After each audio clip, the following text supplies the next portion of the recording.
Oh, Tumini and Paimon. Fancy that. I didn't expect to run into you two here. Oh, hey, Coach Yan-san. What are you doing here all by yourself?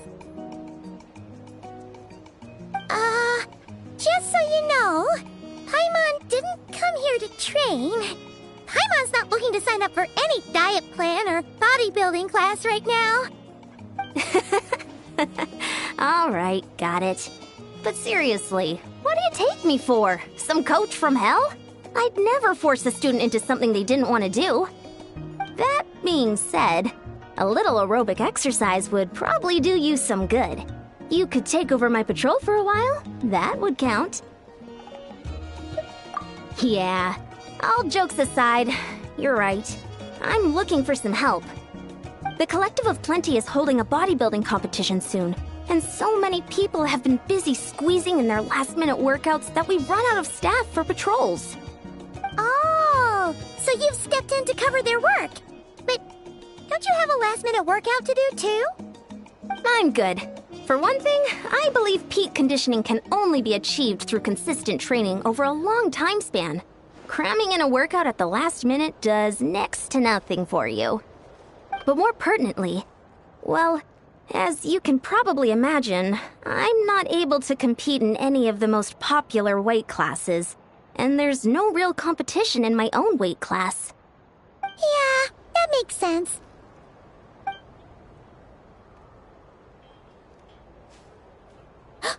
Oh, no. Don't look at Paimon like that. We are not the same weight class, and no way is Paimon competing against you. Traveler, let's just help with the patrol, all right? Otherwise, Yan-san's gonna make Paimon enter a bodybuilding competition. Perfect. I managed to get you on board with just one look. Thank you both. It should be pretty routine. Just keep your eyes peeled and make sure nothing strange is going on in the area. That'll free me up to check the other section. Let's meet back at the settlement when we're both done. Sure thing. Just leave it to us. We're experts at strolling and patrolling, don't you worry.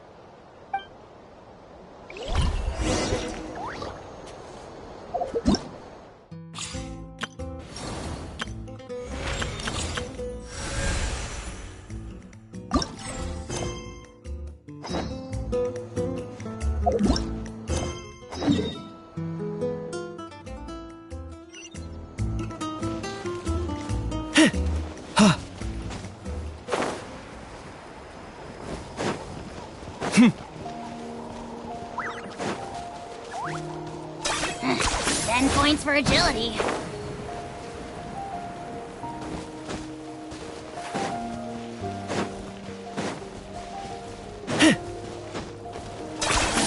You really are a one-trick pony, you know.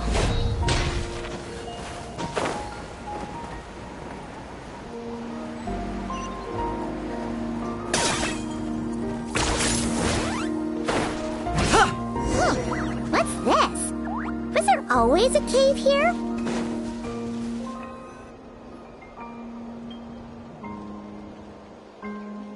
Hey, there's a hilichurl here. Is it sleeping? Doesn't look very hostile. Why is it hiding away here? Ah! You woke it up! Huh? It ran away. Oh, guess our reputation in Natlan is more fearsome than we thought. Even hilichurls don't want to mess with us now. You mean that shiny thing? Huh. Must have dropped it as it ran off. Huh. Paimon bets that hilichurl thought it was a priceless treasure. It was probably planning to hide it here for safekeeping. Until we showed up. Let Paimon take a look. Hilichurls aren't the brightest, so it might not be worth much, but still. What is it? You look so serious all of a sudden. Isn't this just a regular old key? The style is unusual, though. Doesn't look Natlanese. Where do you think it's from?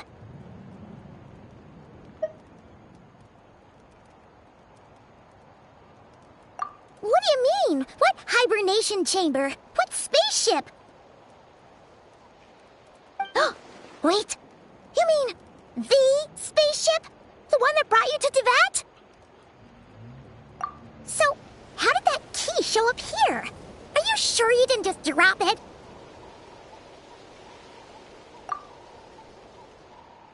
Whoa! Yeah, these look identical. So, if one of them's yours, does that mean the other one is... Knew it! Huh, the keys to a spaceship! Huh, somehow that really rams home the fact that you really are an actual alien. Oh, wait, no, descender. But anyway, now we know where it came from. The question is, how did it get here? The simplest explanation is that your sister lost her key somewhere not far from here. Then that Hilichurl found it and ducked into the nearest cave to hide it. If that's true, it means your sister was here recently. Yeah. Man, this is so crazy. We only agreed to help with the Ansan's patrol on a whim, and now we've made this bombshell discovery and found a huge lead on your sister. Should we keep following this trail while it's hot? Or do you think we should check back in with the Ansan? Ah, there you are. Looks like you went the extra mile today. Thanks for being so diligent. Oh, hey, Ansan, what's up? Didn't think we'd see you again till we headed back to the settlement. We were actually just about to go meet up with you. We've made a huge discovery today. I came here to let you know that you don't need to keep patrolling anymore. The bodybuilding competition has just been canceled, so the usual squad will be resuming their normal duties. They'll be here to take over shortly. Wait, canceled? Why? What happened? The Abyss Order attacked. Huh?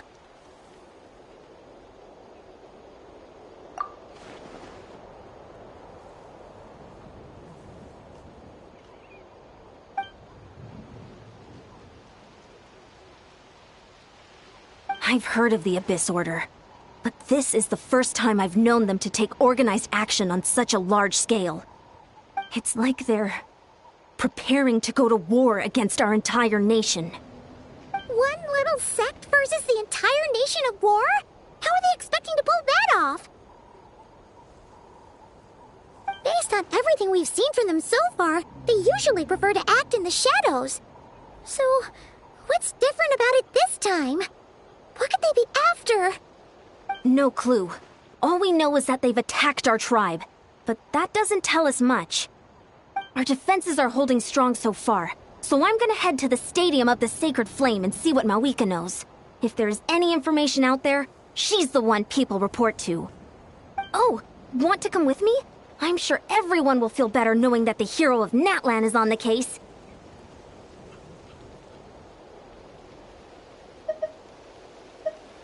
Great, then let's head over together.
Oh? Ah, great timing, Yansan. I was just about to send someone for you. And it's good to see the travelers with you. How are things looking? What's the latest word from the messengers? The Abyss Order has been spotted near several tribes at the same time. Clearly, this is a coordinated strike. Also, their numbers are much higher than expected. Their organization appears to have grown considerably, but because they're usually so secretive, this is the first we're learning of it. It sounds like they're throwing everything they have at us. What are they trying to achieve? That's what I'd like to know as well. Historically, Natlan has not been a hotbed of Abyss Order activity, and we have no particular quarrel with them. Could it be revenge, perhaps? Would they want to get back at us for our recent victory over the Abyss? Seems unlikely. But then again, Paimon wouldn't put anything past the Abyss Order. It's too early to say anything definite. For the time being, we should continue monitoring the situation. How are the battles going? Not too many casualties, hopefully? Well, even if they're committing all their forces to the fight, they're in for a tough time. Our brave warriors have just emerged victorious from an all-out fight against the Abyss itself. Yep. We have a whole nation's worth of seasoned veterans fighting for us. Compared to the true Abyss, the Abyss Order poses a far smaller threat. They cannot endlessly replenish their forces for starters. However, this is still a war, so we must give it our all and do our utmost to minimize casualties. The tribes are organizing their defenses as we speak. Traveler, this is one war that Natlan can handle on its own. If you wish to stay out of it, you'll be safe here at the stadium with me.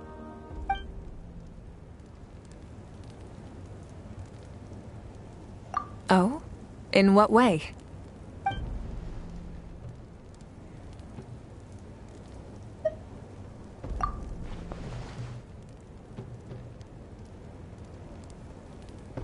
Yep, that's how it is.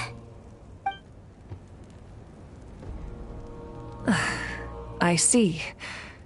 My goodness, that is very personal indeed.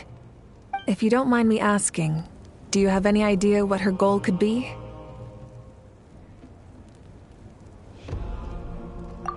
Safe to say, they're not exactly on the best terms at the moment. Ever since Paimon met the Traveler, he's been trying to track his sister down and get some answers. But she's been avoiding him. I see. So you two have fallen out. Huh. A pretty common occurrence between siblings. Well, yeah, that may be. But the stakes are a little higher where these two are involved. They certainly are. Although somehow it doesn't surprise me that a spat between the Traveler and Twin could affect the fate of the entire world. Just so I'm clear, you're still on Natlan's side, and you have no idea what your sibling is after. Is that right?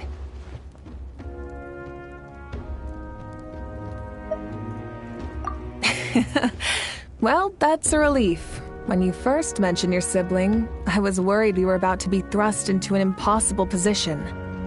Our reports say that the Abyss Order has focused most of their efforts against the Masters of the Nightwind. If you don't plan on staying here with me, I'd recommend going there to lend them a hand. I'll join you. Right now, the Collective of Plenty isn't facing a serious threat, so we should support the other tribes. Many thanks, you two. Anything you need, send word to me right away.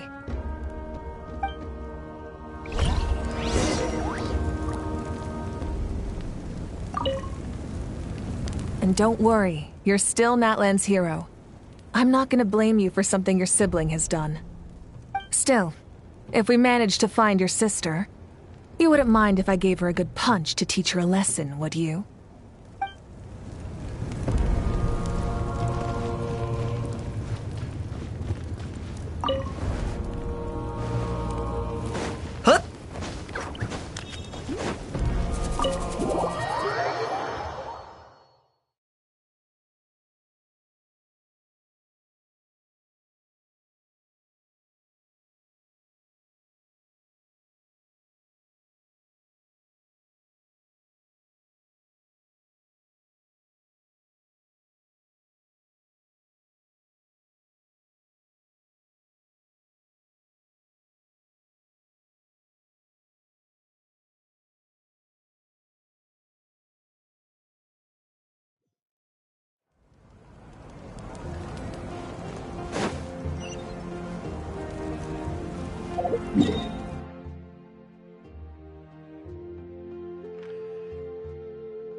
Huh, I wasn't expecting to see you here. Are you here to reinforce us? How are things looking? Mawika told us to come here. Oh, the situation must be pretty dire if it's managed to get Citlali out of the house. Dire? No, I wouldn't go that far. It's mostly just irritating. I heard we're being hit the hardest out of all the tribes. What are they trying to imply? They just think we're pushovers or something? The more I thought about it, the angrier I got. I couldn't exactly concentrate on my novel after that, so... well, here I am. So, that's how they earned the ire of Granny Eatsley, huh? They call themselves the Abyss Order, yes? Ugh, so tasteless. It's exactly the kind of two-dimensional name a clueless writer picks because they don't trust the rest of their writing to persuade the reader of who the real villains are. Hey! She's saying your sister has poor taste.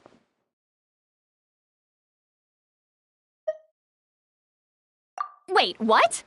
Are you saying his sister is a member of the Abyss Order? I only said that because I was mad, but maybe I went too far. Hey, let's save the chat for later. We've got some enemies incoming. Good. A much-needed chance to vent my frustration. Not a moment too soon. Things were getting awkward there. Luckily, I'll never have to find out just how badly the rest of that conversation was gonna go. You didn't have to say that last part out loud, Citlali. Anyway, let's get 'em!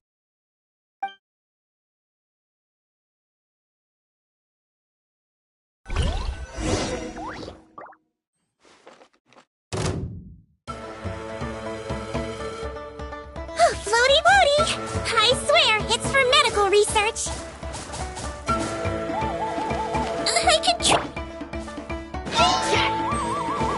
Fulfill our pact!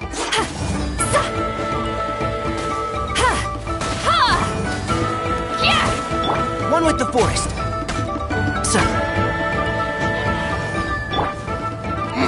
10 points for agility.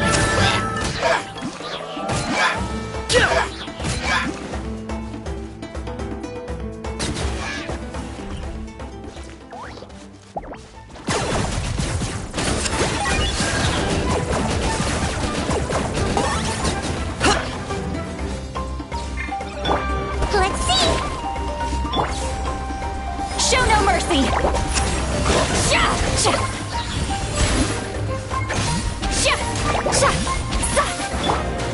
I got him cornered.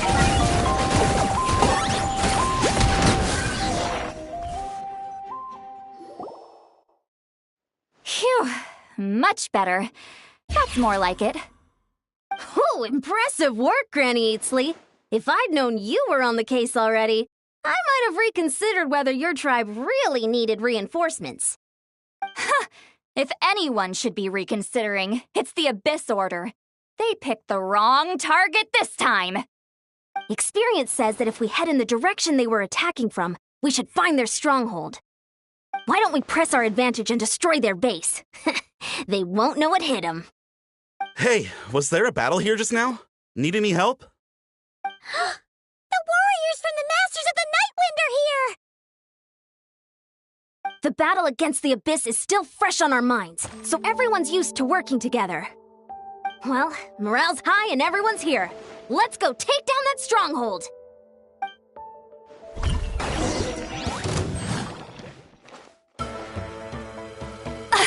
Get to work!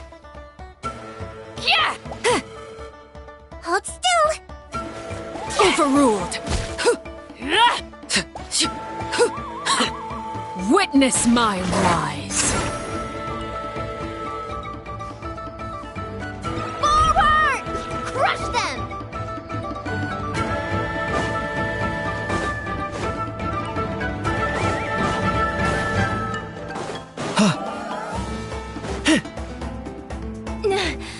What is that thing?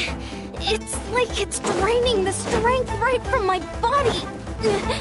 Find a way to destroy it!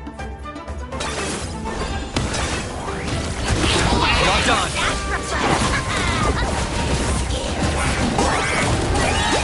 The Abyss Order's resistance is faltering. Now's our chance!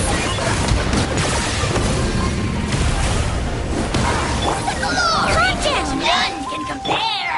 Fulfill our pact! Measly insect! Must pay! Suffer the wrath of Eve! Don't be nervous. Just relax. Let's nip that in the bud. And shroud! Yeah.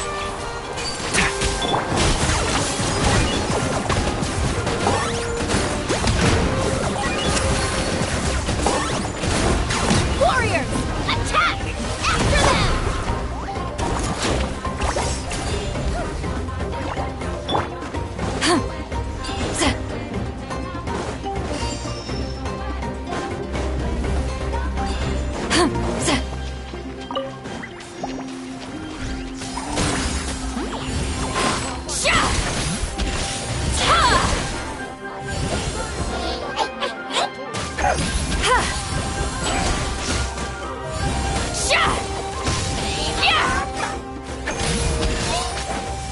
How dare you! Show no mercy! Ha! Sha! Ha! You must be the boss here. Time to show you what happens when you mess with the Masters of the Night Wind! All versus the Abyss will pay the price!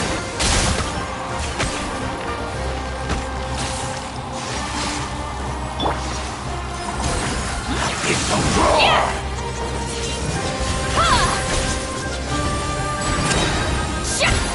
Lolline, he's pop. Target acquired.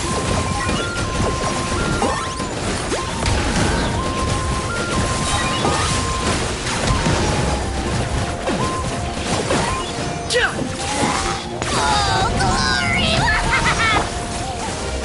Hold still.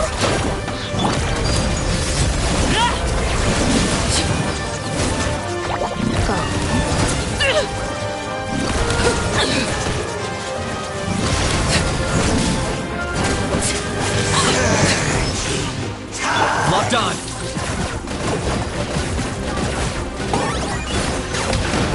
The Abyss shall rise! This stronghold is neutralized. Good work, everyone. The Abyss Order's all bark and no bite. To be honest, this was anticlimactic. I was hoping for a personal apology at the very least. And ideally, a whole speech acknowledging the superior might of the Masters of the Night Wind. Well, whatever. I'll just have to make up for it with some extra wine at the victory feast. With the stronghold cleared, this area should be safe for the time being. But still, something tells me we can't afford to let our guard down yet. Maybe it's just me, but an enemy under siege normally defends their stronghold at all costs. The fighting gets more and more intense right till the bitter end. But this time was different. With a few exceptions, most of the enemies here gave up and fled the moment that... well, I don't know, but it seemed like they sensed something. Huh? Not sure I follow. They did a tactical retreat, that's all.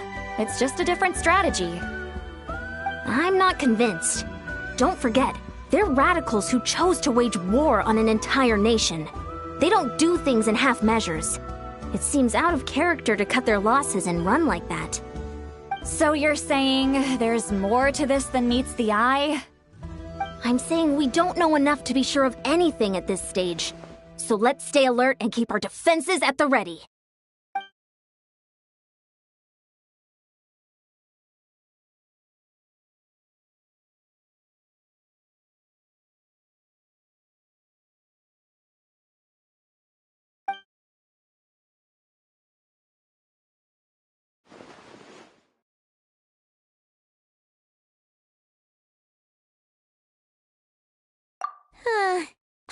had a hunch you might say that.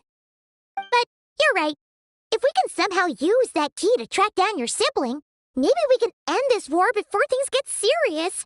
And maybe you can finally get some answers. Wait, you're leaving? But I was still debating whether to invite you to the first victory feast. Go ahead, you two. See, Lolly and I will take care of things here.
I did weeks of preparation for my first Saurian hunt. I spent several days just observing, stalking, and lying in wait. Created 3 different traps, no less, and made detailed notes of its daily routine and feeding habits. A lot of that effort was wasted, but it was a necessary waste. Are you running away?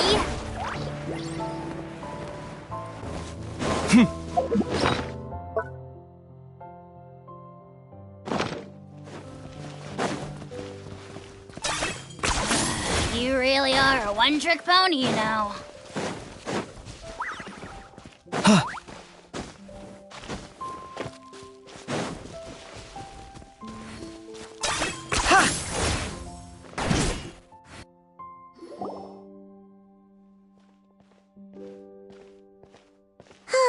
And we're back where we started.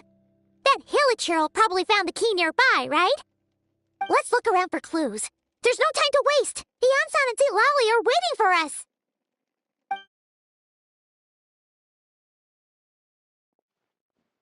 Oh, we've scoured the entire area, but still nothing.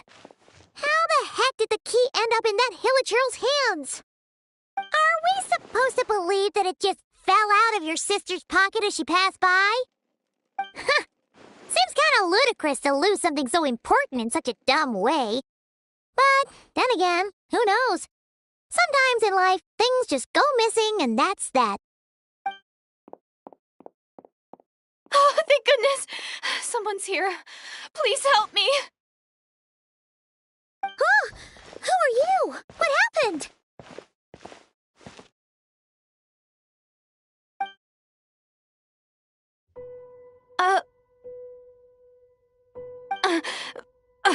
No, now isn't the time. Please, you've got to help me.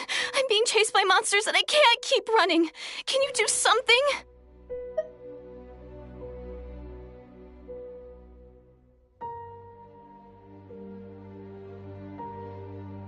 Yeah, where are they?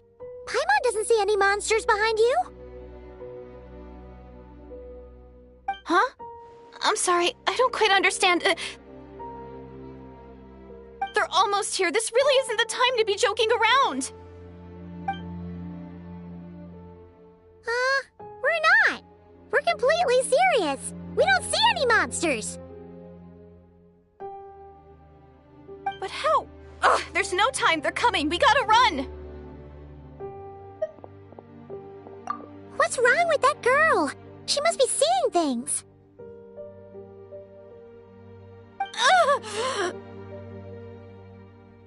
Oh no! It looks like something really hit her. Maybe she was right. Quick, let's see if she's okay.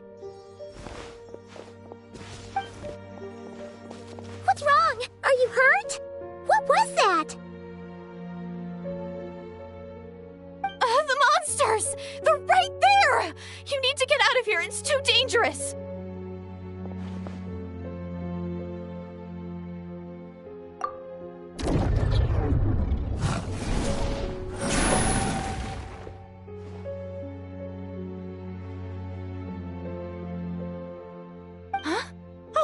Now you finally see them. Well, it's about time. I nearly kicked the bucket just now. Great! Thank you, Savior. Savior?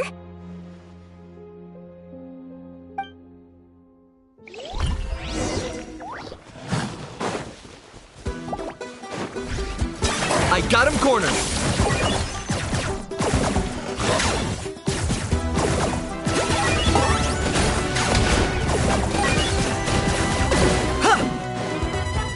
And Shroud!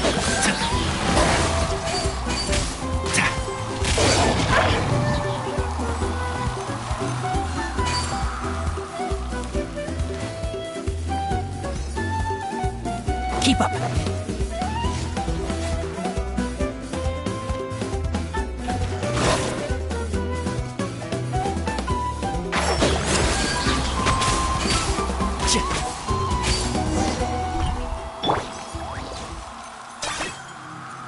Are you running away?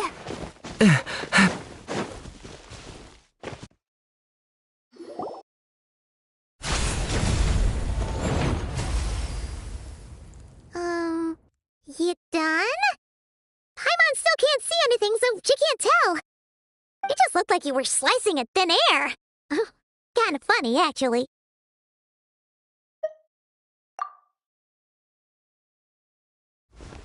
Oh, really?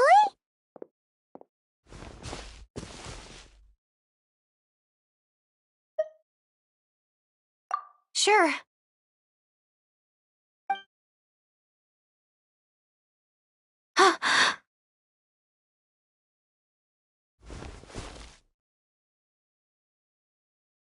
It's nothing. It's okay. I can see they're all gone now. No need for you to check. I didn't think much of it when the monsters were breathing down our necks, but now that I've calmed down, holding hands with you like this, I'm just a little shy, that's all. Huh? Have you never shaken hands with someone before? You sure get flustered easily. Well, anyway, I haven't had the chance to introduce myself yet. I'm Deirdith. Thanks for, saving me just now. I'm really grateful for your help. No worries. Paimon's Paimon, and this is the Traveler. With him around, you'll be safe from any monsters. As long as they're visible. So, what was the deal with those monsters just now, anyway? Your guess is as good as mine. I could see them the whole time, so when you said you couldn't, I thought you were making fun of me. Whoa! That must have been scary! The idea that we'd stand by and laugh while some poor girl was being hunted down by monsters?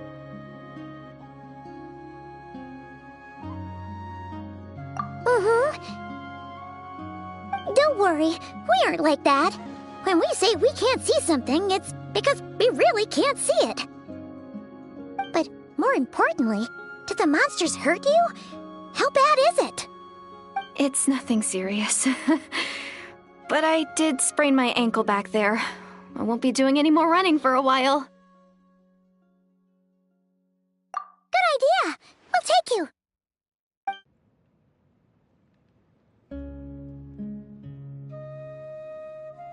Whew, thank you so much. Despite getting injured, I still feel much safer with you around. I'm gonna stay here until I heal up. Don't want to risk running into any more monsters. Yeah, you already took a big enough risk coming out here all on your own. So, where are you from, Deirdith? A small village, far away from here. I walked for what seemed like forever and lost my way, so... yeah, I have no idea where I am anymore. Maybe all these trials and tribulations are part of the journey. No one said finding the Savior is gonna be easy. Huh. That's the second time you called the Traveler a savior. What's all that about? Oh, sorry. It just slipped out. I was caught off guard. The resemblance is so uncanny. Anyway, let me start from the beginning. There was once a sage who passed through my village. People got the sense that she was truly omniscient. The sage said that Doomsday was coming. But as that day approached, a savior would reveal themselves to us. The day of disaster is almost upon us, so my grandmother begged me to leave the village and find the savior before it's too late. Doomsday? I've heard people talk about the savior since I was a kid. Growing up, it really made an impression on me. The description is practically etched into my mind. So when I saw your golden hair for the first time, it was like this image that's existed in my mind's eye all these years suddenly came to life. Everything matched. Oh, so that's why you were lost for words when you first saw him. Well, the Traveler's definitely got what it takes to be a savior. And he's already got a ton of titles, so he won't mind one extra. Actually, I don't think it's him. What? But didn't you say that everything matched? Everything except the gender. The savior was described as a young woman. Oh, for goodness sake. There are gender requirements to be a savior? Really? Oh, of course. If it's not you, then it's gotta be her. Who? Who is it? You have a sister? Well, then that's it. Oh, it's her. It has to be. Oh, thank goodness. Please, can you take me to see her?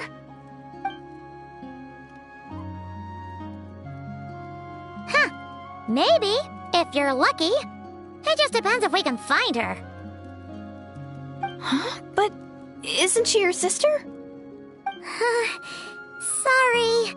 Looks like Paimon steered this conversation back to the fallout between you two. It wasn't on purpose, but that's the reality, so it's hard to avoid. Okay, fair enough. But since you're looking for her anyway, why don't we team up? We might stand a better chance if we work together.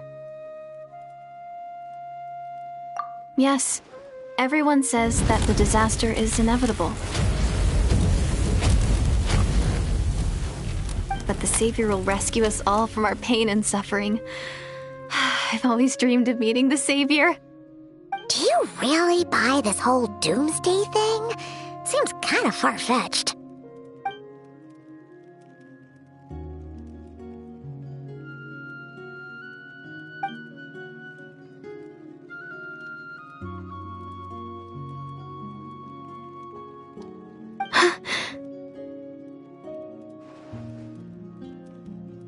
See?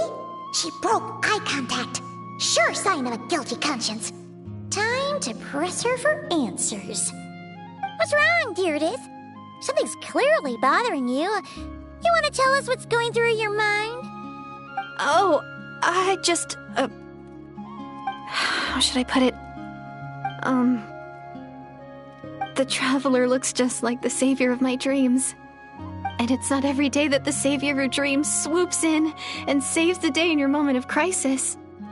So I'm just a little overwhelmed, that's all. 3 seconds of unbroken eye contact is the limit. I don't think my mind and body can handle any more than that. What do you mean, limit? What happens after 3 seconds?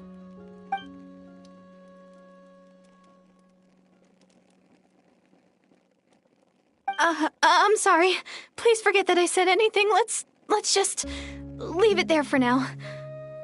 Like I said, I'm going to hide here until I feel well enough to move again. If you manage to find the savior in the meantime, please come and let me know. Thank you. Are you sure you'll be okay here on your own? Do you have enough to eat? I'll be fine. I might not be much of a fighter, but I know how to stay hidden. And if I get hungry, I'm sure I'll find something around here. Don't worry about that. All right then. Well, take care. Being on your own isn't easy. What a mysterious girl. We should definitely keep an eye on her. But hey, at least she seems to like you. And it sounds like she's gonna help look for your sister when she's healed. Anyway, this is probably all the progress we're gonna make for now. Let's head back to the Masters of the Night Wind and see if they need our help.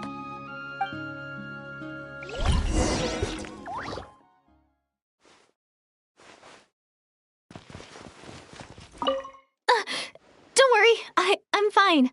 I just need some time to myself.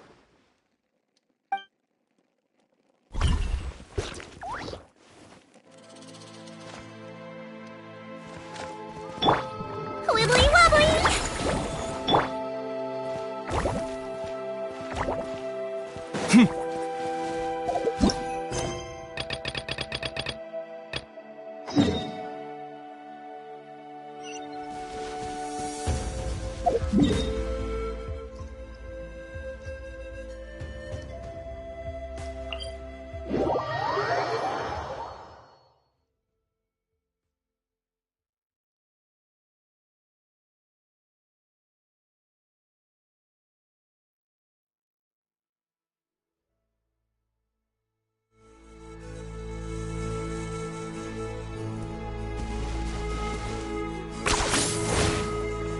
Yeah!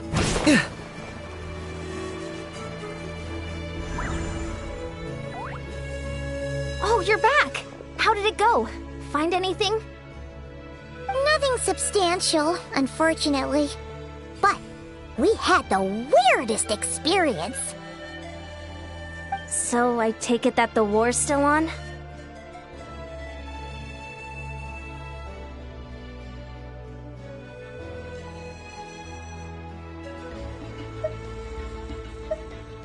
That's okay. I just wasn't sure, because things seemed to be at a standstill while you were gone. The Abyss Order hasn't attacked us, and since we don't know what they're planning, we haven't made a move either. In a word, it's a stalemate. The guards have been keeping watch around the clock, but for everyone else, you wouldn't even know we're at war. Huh. Really makes you wonder what the Abyss Order's thinking. I was wondering, Traveler, if you have the time, could you go and pay a visit to the guards? They've been working a pretty demanding schedule. I was gonna go see them myself, but I'm sure they'd appreciate a visit from the greatest hero of our time. Oh, but you're a great hero too, Ian-san. Great. Thanks, you two.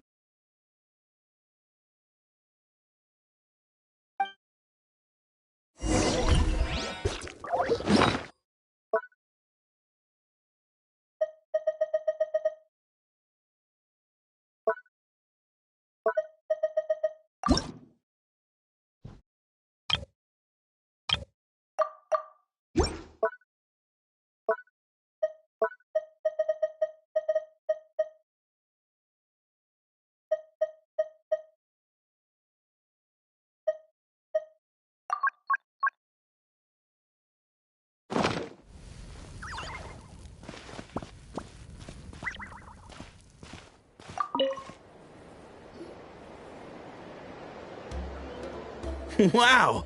Tumaini, our hero. We've actually fought together before. You probably don't remember it, though. You do?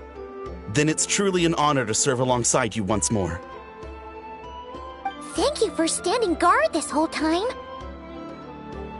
It's all good. Honestly, it's not been that much work. Haven't heard a peep from the enemy.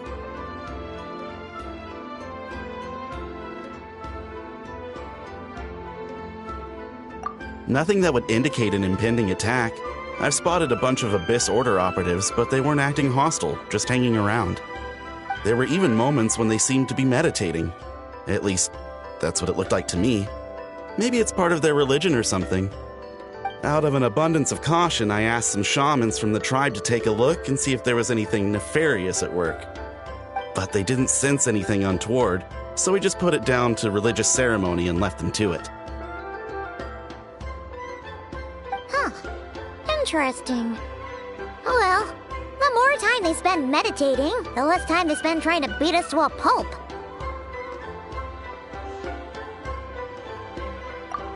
Well, the shamans didn't raise any concerns, so how bad could it be? As far as I'm concerned, so long as they don't pose an active threat, they can do all the cult worship activities they want. Besides, as soon as everything's in place and we're ready for an all-out offensive, there'll be no match for us. Huh. Sounds like morale is pretty high. Guess there's strength and confidence in numbers. Let's keep going, Traveler.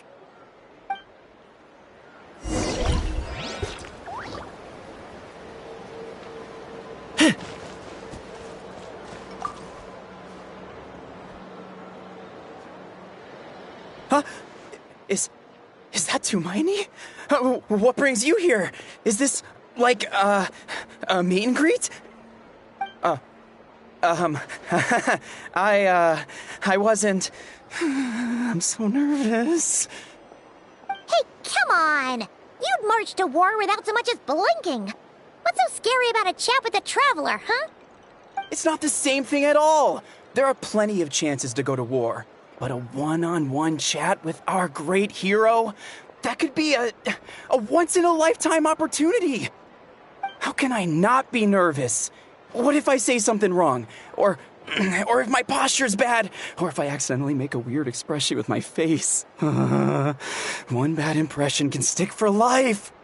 No one's here to judge you on your posture or your facial expressions. Relax.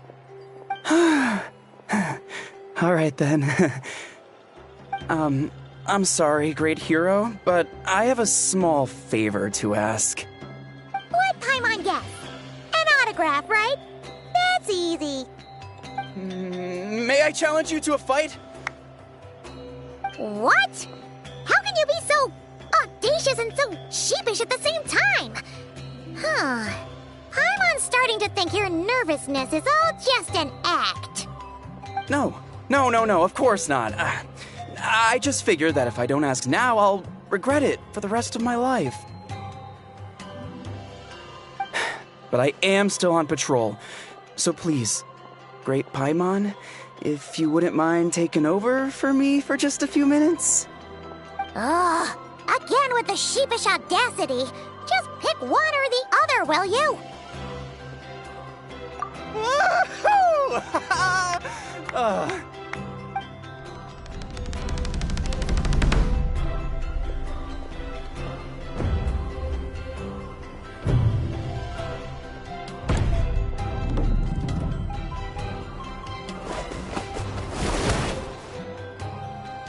Obviously, I never expected to win, but until now, I didn't appreciate just how great the gulf was between us. I'll be bragging about the day I got to spar with Tumaini for the rest of my life. Today's really my lucky day. Oh, Paimon can't keep up with you. Your tone has changed all over again. Now you've had a spar with the Traveler. What gives? Well, some people connect through conversation, but we warriors bond by sparring. And now that I've had a bout with the hero, we're no longer strangers. Nothing to be nervous about anymore. Okay. Well, to each their own. But Paimon's still gonna stick to conversation. Not at all. We haven't spotted any new enemy movements. As Paimon expected, nothing here either. Let's do another lap and get back to Yan-san.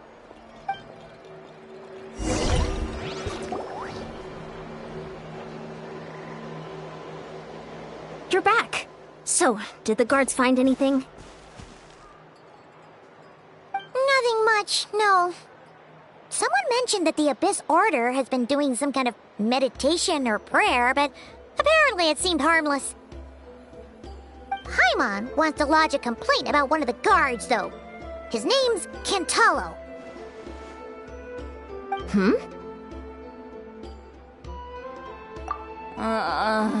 Traveler? You're back already? And no one thought to wake me up, huh? In fairness, you look pretty hungover. Can't imagine anyone wanting to wake you up in that state. I'll have you know I'm perfectly sober when I'm hungover. Okay. I'll admit that sounds strange at face value, but regardless, what I meant to say is, I heard something about the Abyss Order engaging in meditation. right. Does that mean anything to you, Siglali? I sensed something strange in my dream. It was vague, but it seemed as if some noise had found its way into Natlan's ley lines. Oh, what does that mean? Hard to say. I don't think it had any tangible effect on the Night Kingdom or on our ley lines, but still. It's like a signal that exists on a different dimension of reality. It might not interfere with ours or pose any detectable risk, but I just get the sense that something strange is going on. Oh. So even someone as familiar with the ley lines as you can't tell what's going on. No wonder the shamans that Satura called to the front lines couldn't sense anything. Ian-san, I think we should go talk to the chiefs. There's no point dragging this out. We need to take the initiative and drive the Abyss Order out of Natlan for good. If that's the Council of Granny Eatsley, I'm sure the chiefs will agree. But it will still take us some time to gather the required force. In war, adequate planning and preparation is the key to victory. Sure, but the finer details aren't my concern. Anyway, I'll leave you to it. Just remember to come find me when you're ready to talk to the chiefs.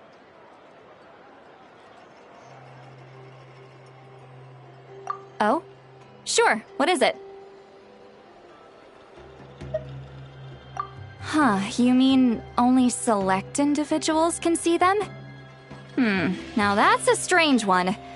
I guess they could be manifestations of a disturbed psyche? Or extreme negativity embodied in physical form? It could also be a simple case of dead monsters whose souls got stuck here somehow. Well, I say simple. Things quickly get confusing when you start looking into monster souls. For starters, trying to figure out which classification system to use is a real pain in the...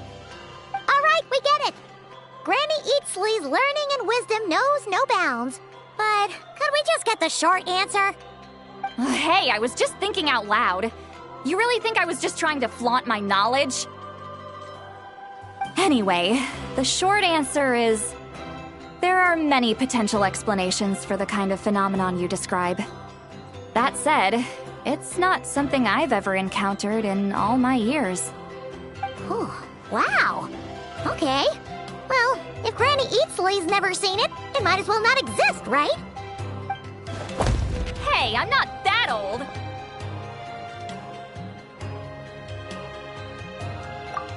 Care to elaborate on what happened? This all sounds rather mysterious.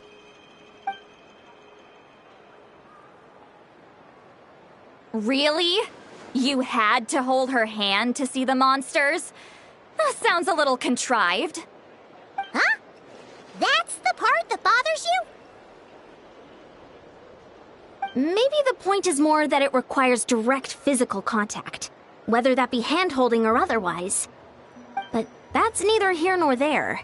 What bothers me is, it sounds like she's convinced that your sibling, the leader of the Abyss Order, is a savior. That really makes me question whose side this girl is on, and whether what she told you about her background is actually the truth. Sorry if that comes across as paranoid. It's just hard not to be suspicious of everything when we're in the middle of a war. Actually, Paimon feels like you make a fair point. Whoever this girl is, she sounds like bad news. Okay, well, you're clearly just jumping to conclusions. It's hard to know what to make of it. A young lady all by herself, lost in the middle of nowhere, sees monsters that no one else can, calls the leader of the Abyss Order her savior. At the very least, we should remain vigilant. Keep a close watch on her.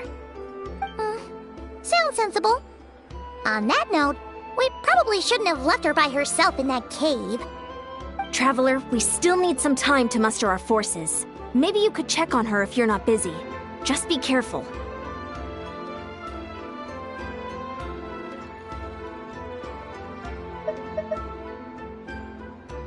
It's settled then. Let's go check on her.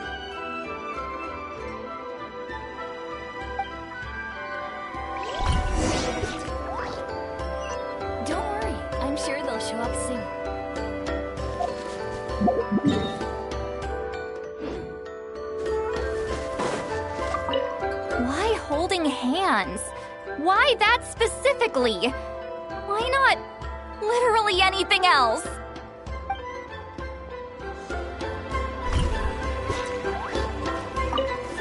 I'm not normally so suspicious of strangers, but at times like this, the safety of the tribes has to come first.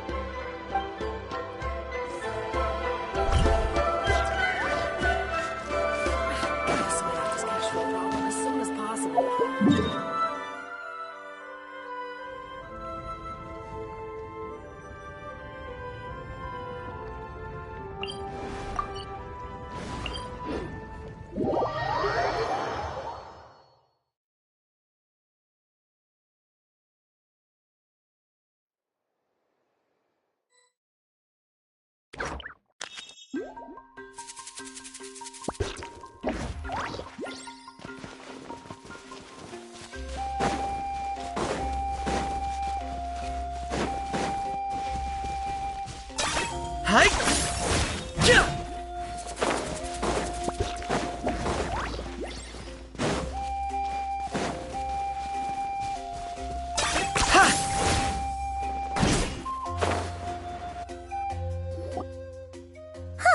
Here we are. Deirdre will still be here, right? Oh, it's so quiet, though. Uh-oh. What if Yansan was right? Maybe she never intended to stay here at all.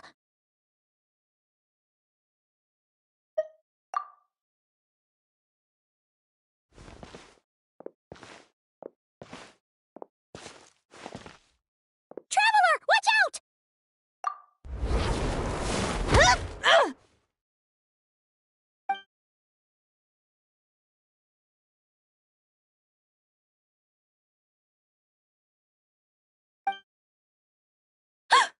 Oh, sorry. I didn't know it was you. I heard a noise and I thought it was the monsters coming to get me. Oh, did I hurt you? Oh, I'm so sorry. I wasn't thinking straight.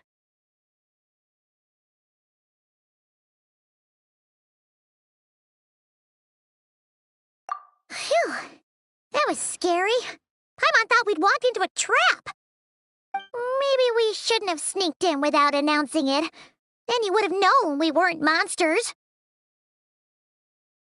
To be honest, I've been really on edge since you left. I just have this constant feeling that any second, the monsters are gonna come back and get me. And it's not like I can run from them. There's also no way to cook here. It's good you got back when you did. Another hour and a half and you probably would have found me starved to death. Oh, that's weirdly precise. Though, it does explain why your attack on the Traveler was so weak. Wait, if you really thought you were gonna starve or get killed by monsters, why'd you promise that you'd be okay here on your own? I just didn't want to lose face in front of my hero.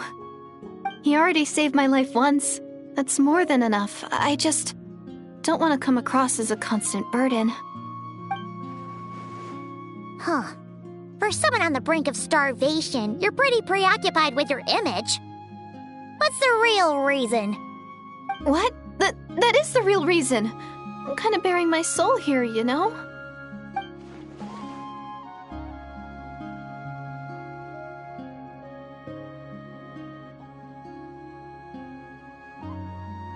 Anyway, so, could you make me some food now?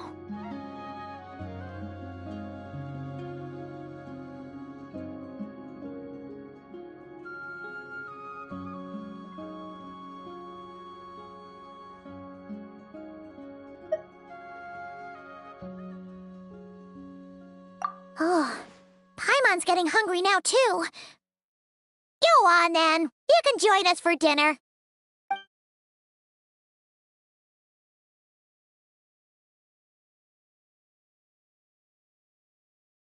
Whew. I am so full. Thanks for saving me, again. Starvation feels like a distant memory now. Huh. You can really pack it away, Deirdre. That explains how you had the energy to make it this far. I tried so hard to hold back, but it looks like I still came across like a total glutton. Paimon didn't even realize how late it is. Hey, the night sky here is really pretty. Yeah, and it's all thanks to you both that I'm able to relax and enjoy it. I was cooped up in that cave the whole time you were gone. Now, I'm finally out.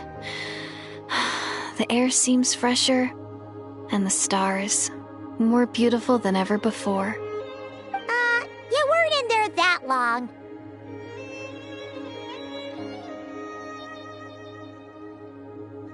When I was young, I used to lie on the roof of my house, gazing up at the stars. And often, my mind would drift to this question. Is this starry sky actually real?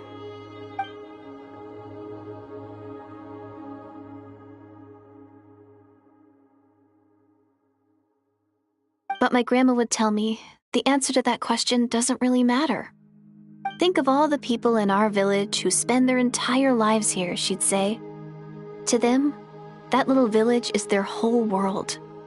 And so, if it's our destiny to live beneath this sky all our lives, then whatever may or may not lie beyond, this is our world, and that sky is real to us. Paimon kinda gets you, but also not really. Is it kind of like how journeying with the traveler is everything to Paimon right now?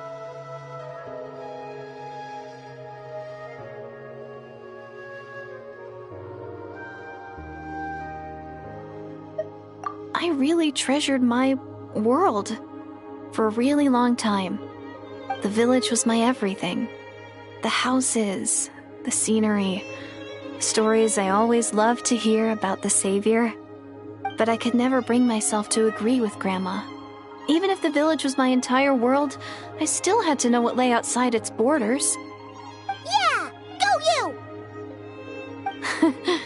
So, I finally ventured out and set off on my journey to find the Savior. I'm going to make my world bigger, one step at a time. And I'm not going to stop until I've seen what's beyond the stars. Maybe then, I'll finally get an answer to the question I had as a child.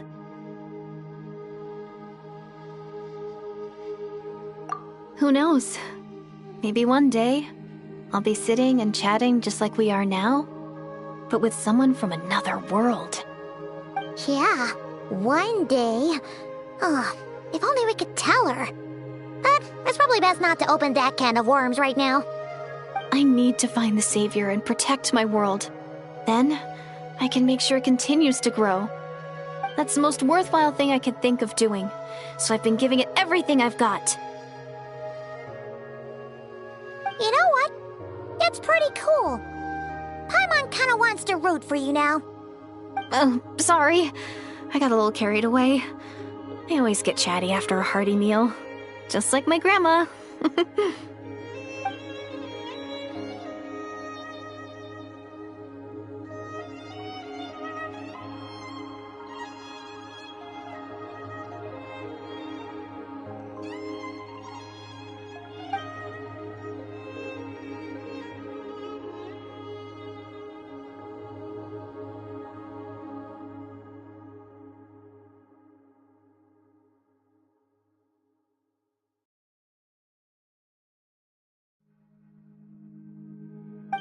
Hold on. Shh. It's them. The monsters are back. Where? Oh, still invisible, huh?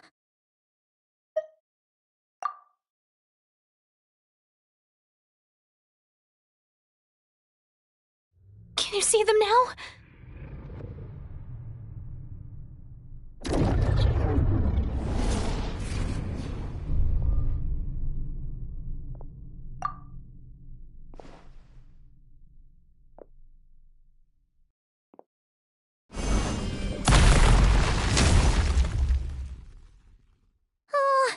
Paimon still can't see anything. But please, be careful.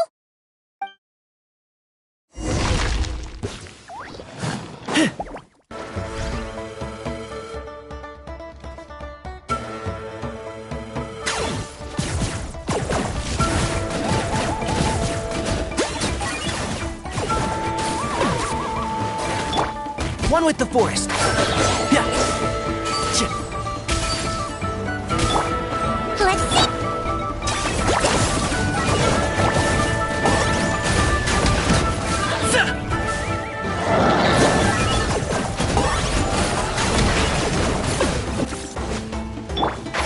Can't see?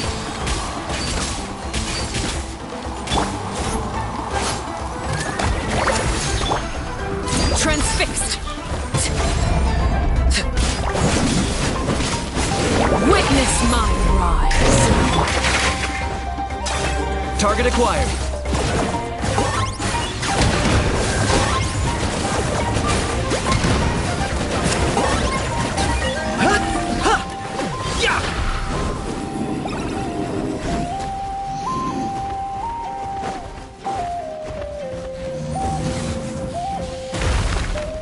Locked on.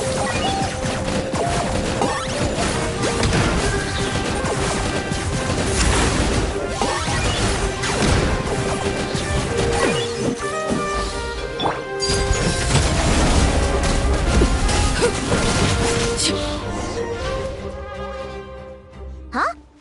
Wow, that was fast. Did you get all of them? Oh, Paimon's slowly but surely getting used to the sight of you fighting thin air. You doing all right, Deirdith? Deirdith? Hey, it's okay. There's nothing to be scared of anymore. Oh, I'm fine. I just spaced out there for a moment. You spaced out? That's a pretty bold move under the circumstances.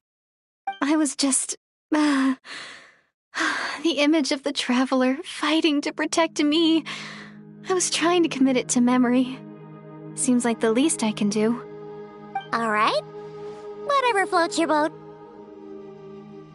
Anyway, there are no more monsters in the area, and it's getting late. Why don't you stay here tonight? Sounds reasonable to Paimon. What do you think, Traveler?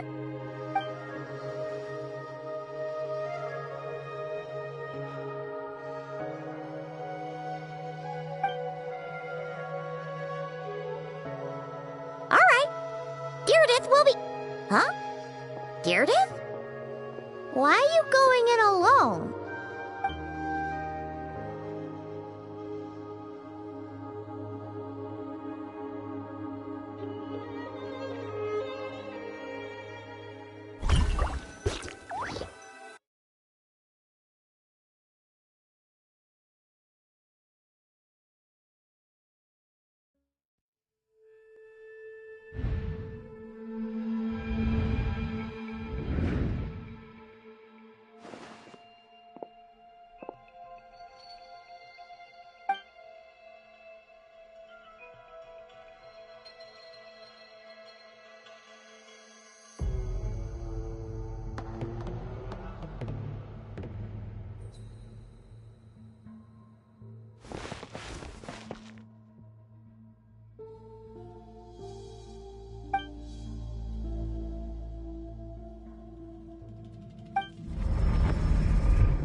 Doomsday. A fitting name indeed. A blood-red sky. Wild beasts that slaughter all in sight. Endless pain. A terrible curse that cannot be reversed. And the birth of a savior.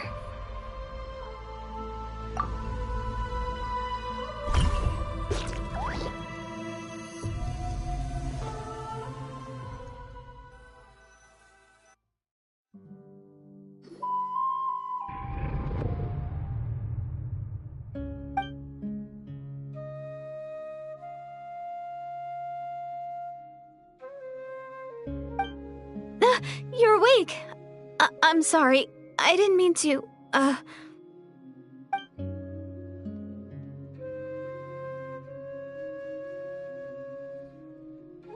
You just look quite distressed, like you were having a nightmare. I thought if I took your hand into mine, you might find it soothing. At least, that's what my family always did when I had nightmares. But it didn't seem to work on you. In fact, I think I made it even worse. I'm so sorry. Oh, is that right? You better not be trying to pull a fast one on the Traveler. What? Don't be so... I have more self-control than that. Self-control? What does that have to do with it?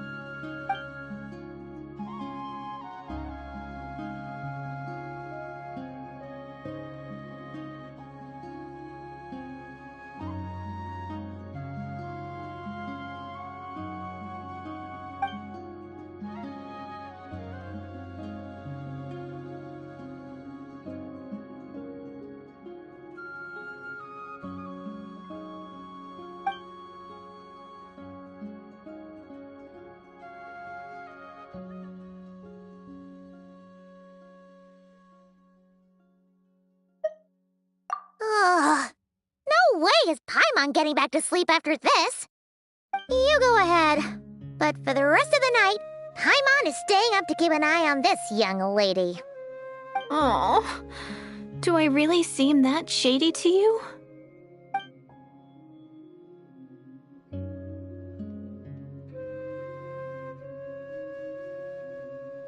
Well, Deardith, there should be enough food for 3 days. Make sure you eat the perishable stuff first, so nothing goes to waste. You can't tell which stuff is perishable, right? Yeah, I can tell from the ingredients. Thank you so much for making all of this for me. 3 days will definitely be enough time for my ankle to heal. Then I'll continue on my journey to find the Savior. All right, then we'll be off. Bye for now, Deardith. See you? Wait! But if this is goodbye, how am I supposed to find you again? Oh, I mean, what if I find your sibling? How am I supposed to let you know? Ah, that's a good point. We share the same goal, but we're constantly on the road, so we've got no fixed address. How about this? When the time comes, you can just write a letter to Mawika. She'll be able to find us for sure.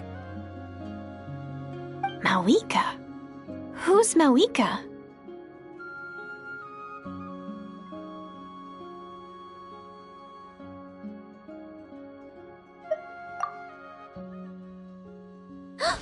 It's the Abyss Order! They're here! But it doesn't look like they're marching to war. More like they're... running away?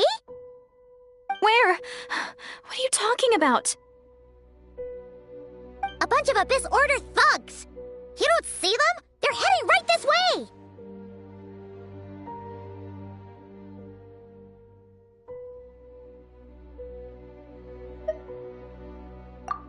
That's strange.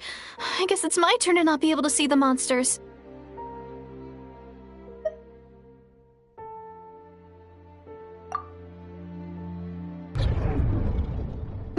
You're right! I see them now. You weren't joking after all. So this is what it's like. What a weird situation. What is making these monsters invisible? Is it Deardith? Or the monsters themselves? Or is it us? Well, might as well mow these ones down, just so they can't pose a threat to the tribes.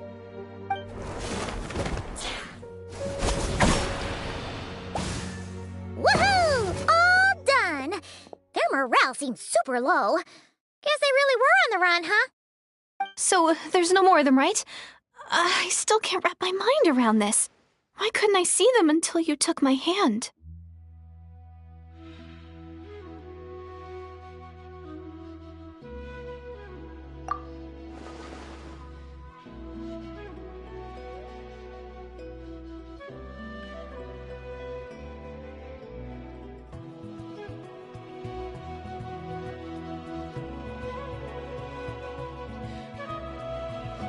So, Any ideas on why those monsters might have been running away? Maybe something went down on the front line. Oh, Paimon's getting a little worried about Ian-san and the others. Let's head back to the Masters of the Night Wind right away. We gotta go. Bye for now, Deirdre. See ya, and please take care.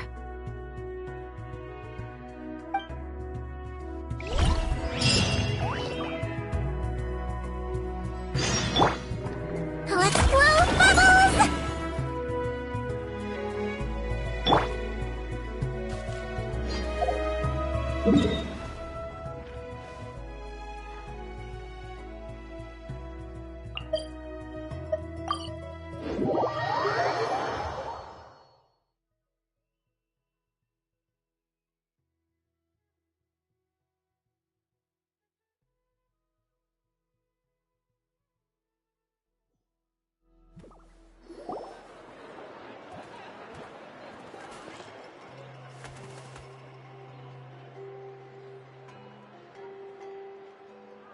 We ran into quite a big group from the Abyss Order just now. Has something happened at the front? The front line has collapsed. Huh? But how?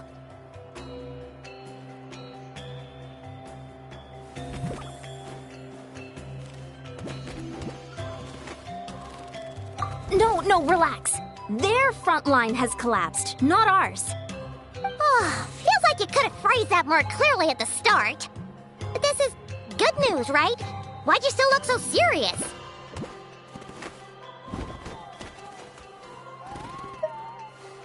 No, we're still mustering troops, nowhere near ready to go on the offensive. So at first, I was also confused about what exactly happened out there. But just now, I got the full story from a guard who was on the scene. He watched the enemy lines crumble in real time. What did he see? One person. Just a single individual. They stormed the enemy lines and attacked with a vengeance, cutting them down like paper dolls. They wielded an unknown power and fought with a sword style that no one recognized.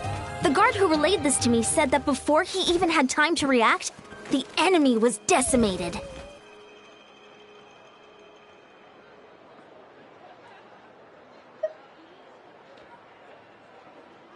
I'm only recounting what I heard, and I'm sure the guard in question must be exaggerating to some extent. But still, we have to identify this person. And assuming they're a neutral party, we'll need to figure out how to engage with them. Clearly they're a force to be reckoned with, so we don't want to come across as too weak or too hostile. It's quite a diplomatic conundrum. You don't need to sweat it, Ian-san. From your description, we're already pretty confident that we know this person. Honestly, with the Abyss Order acting out so publicly, it's about time he showed up.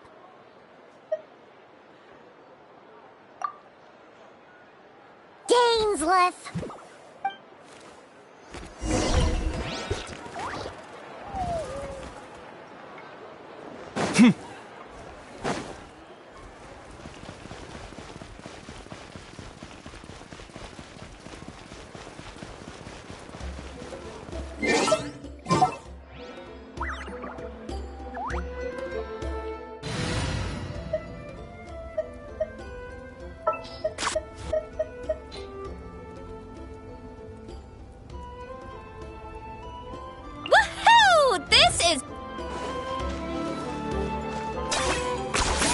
Agility.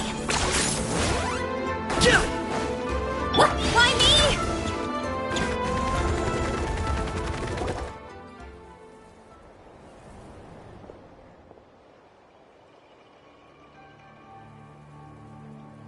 It's been a while, Dane.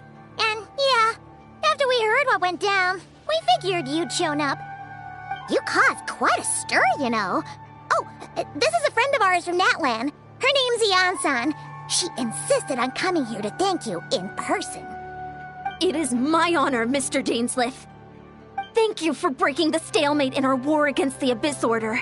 Natlan is fortunate to share a common enemy with such a mighty warrior as yourself.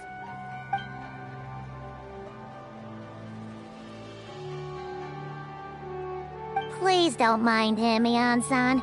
He always talks like that, but he's a pretty nice guy deep down. It's quite all right. Uezo Janssen respects those of great power. It's quite clear that he meant no offense, and I am still delighted to make his acquaintance. Anyway, since you're old friends, I'll leave you to catch up for now.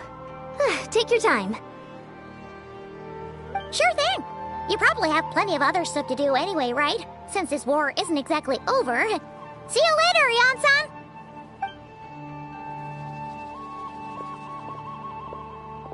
Hey, Dane! Would it have killed you to be a little more polite? She's our friend!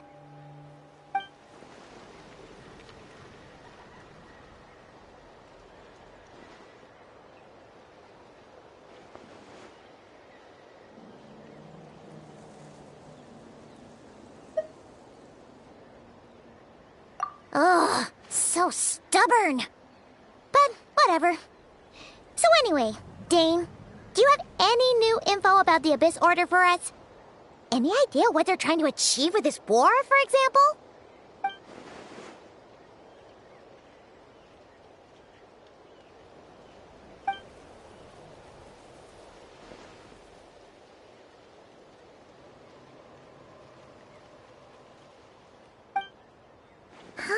We thought so too. But it sounds like you're no closer to learning what that goal is than we are.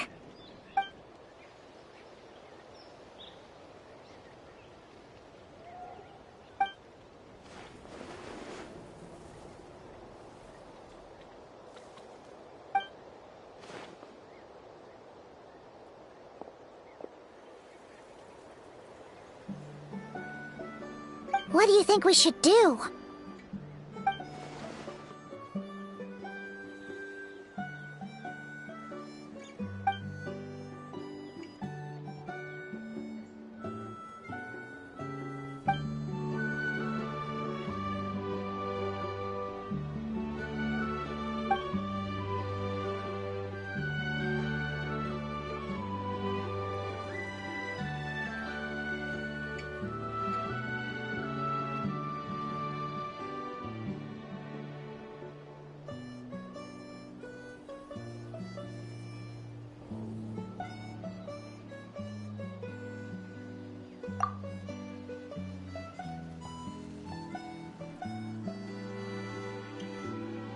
Paimon gets it!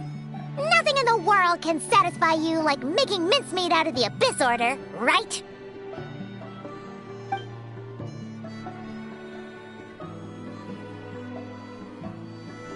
Wow! Okay. A rare, candid response from Dane.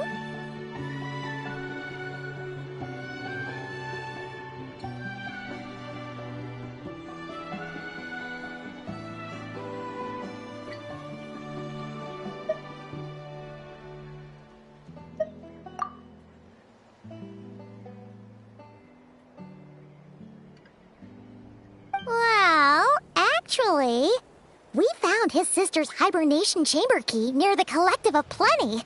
She must have lost it.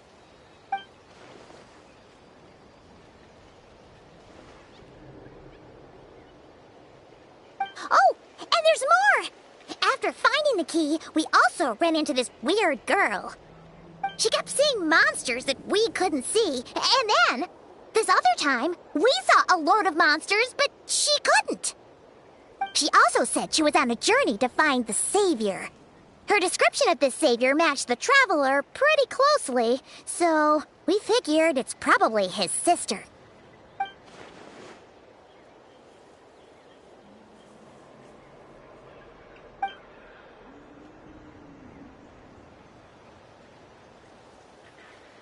Yeah, that's right. Is something the matter, Dane?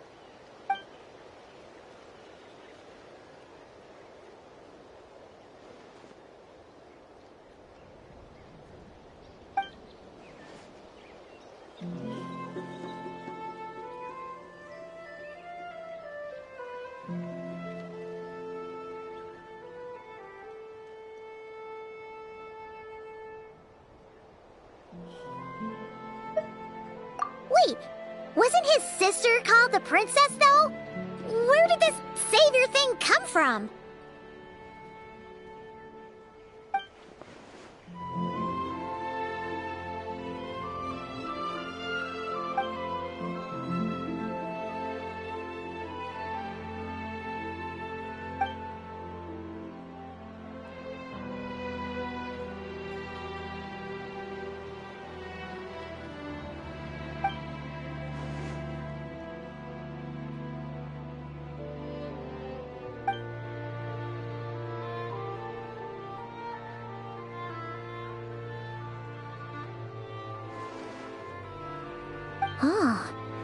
Sounds like the people of Conria really believed in her.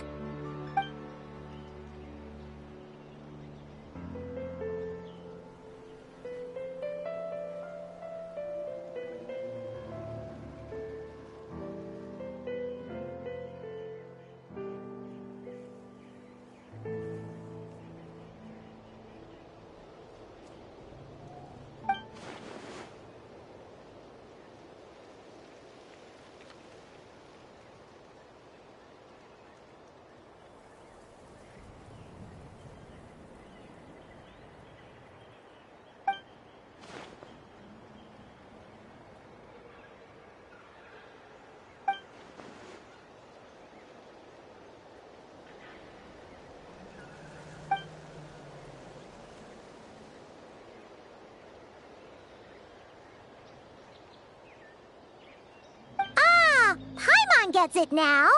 So, a bit like Kaya. Except she grew up somewhere more isolated? Still, that doesn't explain the invisible monster situation.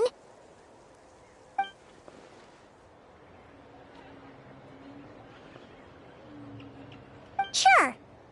Also, why don't you stay with us at the Masters of the Night Wind for tonight? You must be tired after all that fighting today.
Ad Astra. Thank you for Ad Astra.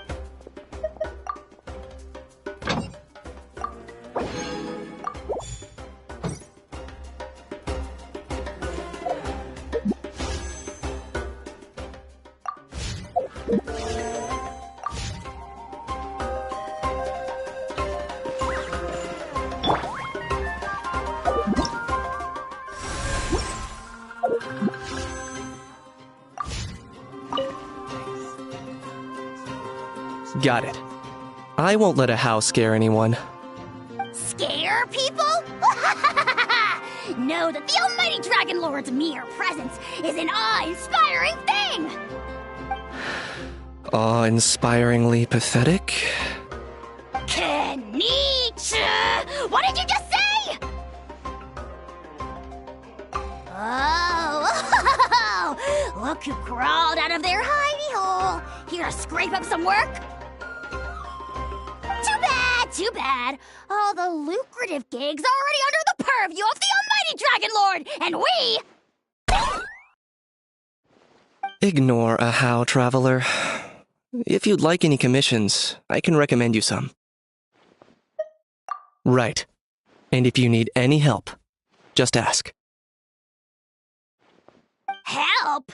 Oh, how noble, how high-minded. How about you? Shut it, Ahau. Save your breath for the monsters we'll be fighting. Interfere with the mixing process if you don't keep your voice down. You might want to get a guide if you're not familiar with the...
Ah, Traveler.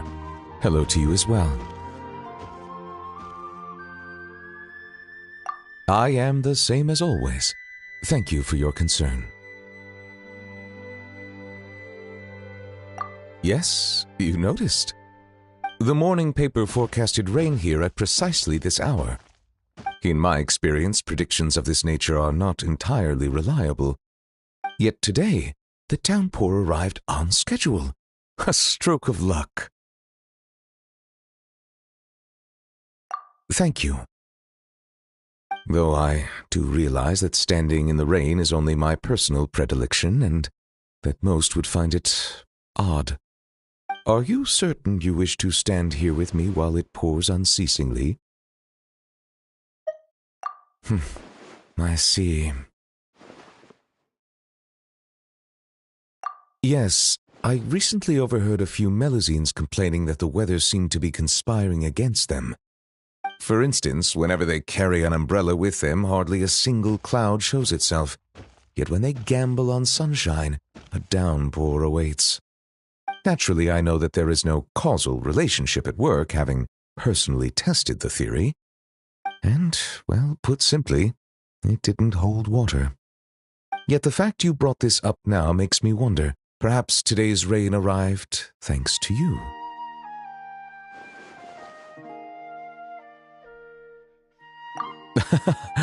You jest, I presume. I'd feared this squall might have soured your plans, but I'm glad it doesn't seem to have dampened the mood.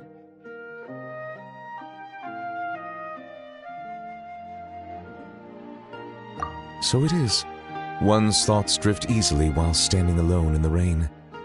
For instance, I am currently pondering how the raindrops that descend from the skies and the bubbles of air that rise from the depths broadly fall under the same category of phenomenon. Do they not?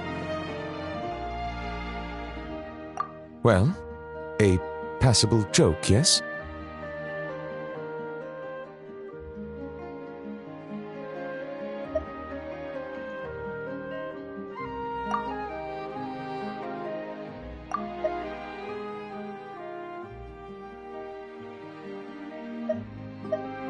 Very well. Your feedback has been noted. I am glad to have received your acknowledgement. Calm down! Ding dong! From Maritime Flower here, with a little tip for anyone planning on going outside and enjoying this lovely sunny weather. Please apply sun lotion to protect your skin.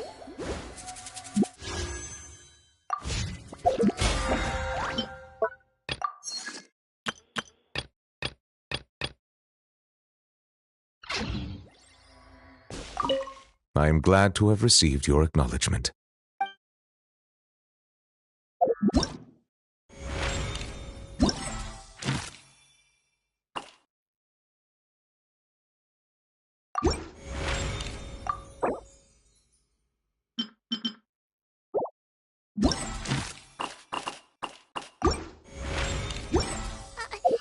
No.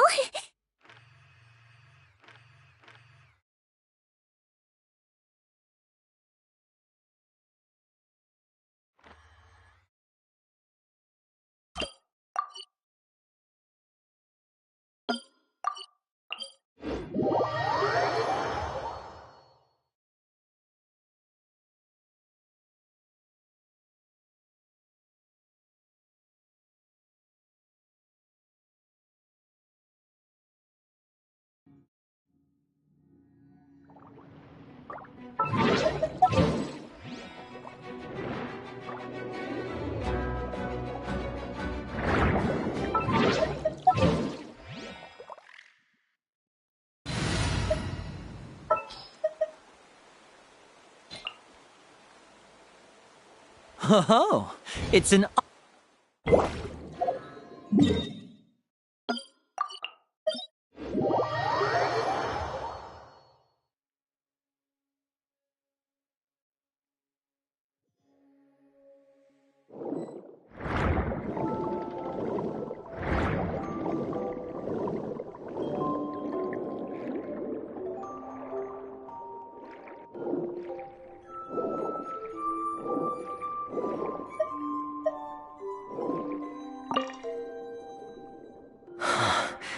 I love diving too.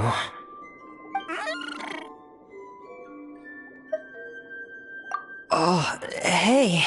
Long time no see. I'm talking with him. It might seem odd to you. Really? I thought that was something that only happened in picture books. Alright, then I'll share them with you. Oh, you want to hear them too? Okay, listen closely.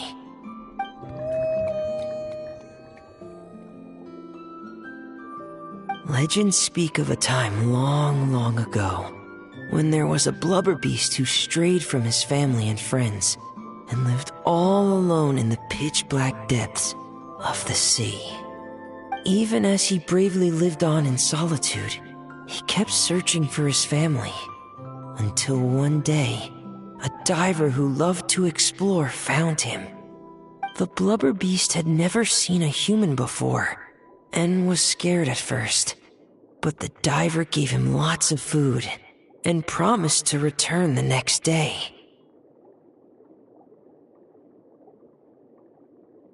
And just like that, they became fast friends. Every time the diver came, the blubber beast would happily dance and slap his belly, singing the songs of the blubber beasts. The diver also adored his round belly, and could never resist giving it endless belly rubs. The blubber beast also adored the feeling of belly rubs, but since he had terrible eyesight, he only ever saw the diver's blurry silhouette. So, whenever he saw a human form approach, he'd happily dance, patting his belly and singing.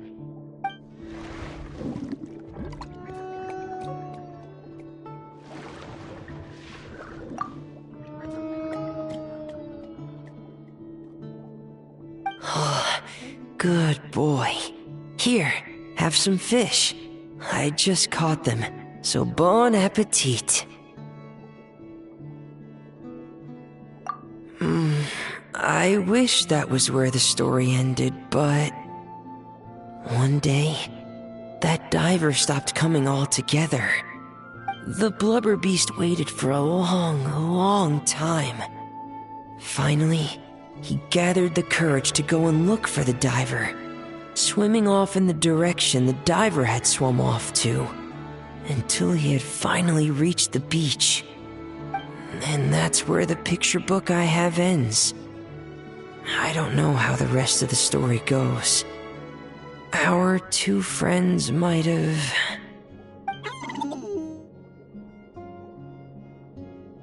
Oh, don't be sad. It's just a story. It's not real. I think.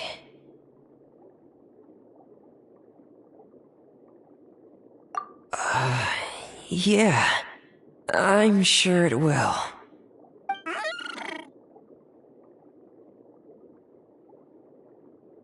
Oh, want some more fish? Give me a second. I should still have some more. I wonder, just what does a blubber beast's belly feel like?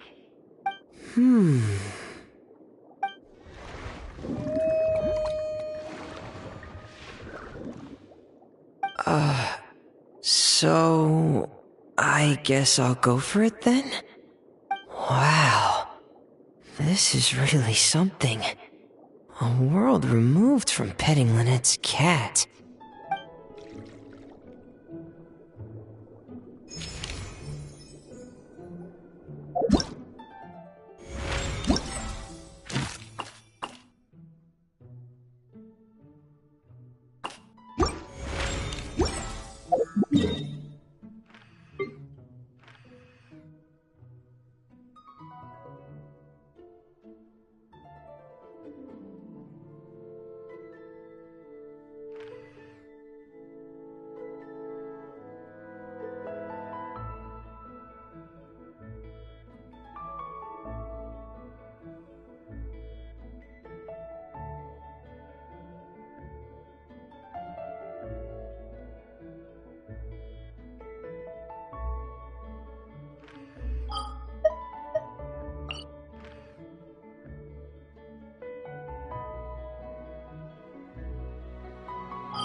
No, but I am pondering a related question.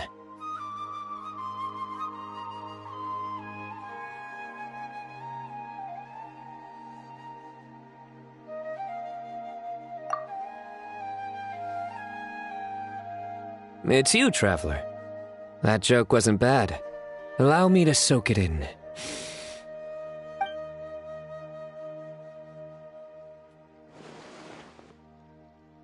Not bad. I like it.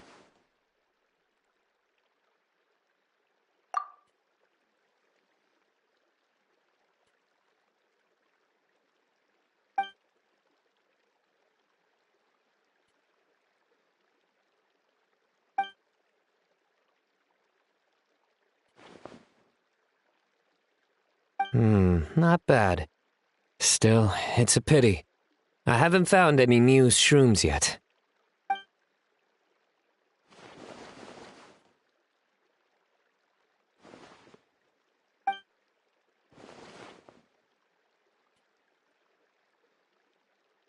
Exactly. After all, the newsrooms have yet to make the press release.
Hello, traveler. Are you here for a fortune slip? Apologies, but now isn't the best time. It is, and so are the bamboo slips within. However, we've run out of the corresponding fortune slips. That is, the paper slips expounding on the fortune. That depends on your fortune. We are currently preparing new slips. Draw a slip.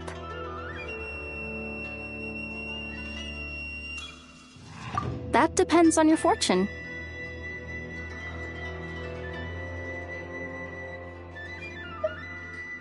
Till right about now. Congratulations on your great fortune. Oh my, I was just wondering who wandered by. Why, it's you, little one. Are you here for a fortune slip? That they are, yes. Everyone in Inazuma seems to be getting more anxious by the year. Oh, won't someone think of the rising paper consumption? We just restocked earlier too, and poof, gone again. Even the great fortune slips are nearly gone.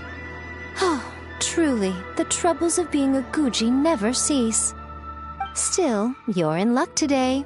Here you are, Ringo. 300 fresh, good fortune slips written by yours truly in a single sitting. Should be enough to tide us over. Well now, that depends on everyone's fortune, of course. Now, little one, aren't you here to seek yours? Go on. I'll cover your eyes while you draw a slip. Now be sure to draw well. These aren't your everyday fortunes, you know. These are Guji Yai's special slips.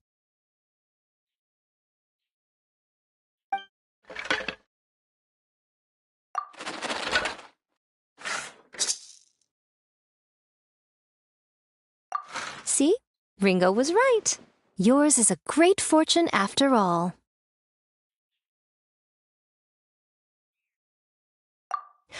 Oh, come now. You're in the Grand Narukami Shrine. Is it so strange that my ears would be a little sharper within its bounds? This fortune slip was personally written by the current Guji of the Grand Narukami Shrine herself, Yai Miko, so it's quite potent. Guard it well, lest it ends up in the hands of a tanuki or baku. All right then. As always, I leave the rest to you, Ringo. Yes, Lady Guji.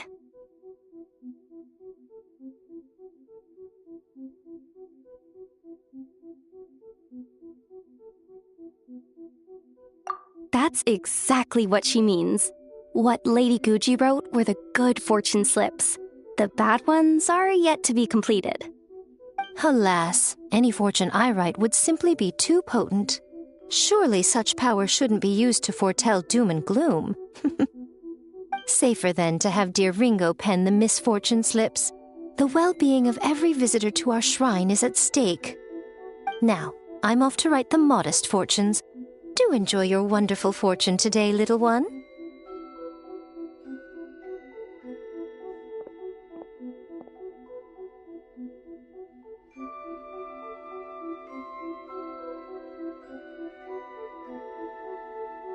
Please enjoy your wonderful fortune today, traveler.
Nanakami, please.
Is that Dane and Neon-san discussing strategy together?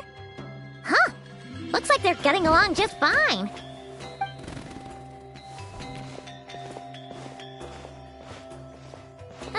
Morning! What are you guys talking about? Ah, you're here. I have some good news to share with you. We just got word from the Scions of the Canopy. Their intelligence has reported that they've discovered the Abyss Order's headquarters in Natlan. After their front lines dissolved, the bulk of their forces fell back to that area. It's also where their central command is located. The location? The Cinder City. Cinder City, huh? That tracks. Seems like their kind of place. Hey, this is great! This could be our chance to crush the Abyss Order once and for all! And with any luck, maybe we'll find your sister there too. Yep, our army is almost ready, and we've sent a message to Mawika to let her know the plan. We can't really launch an operation this big without the okay from the Archon.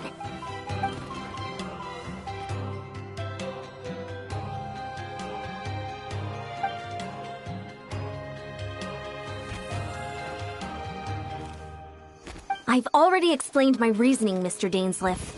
I understand your concern, but an immediate strike is not on the cards for us.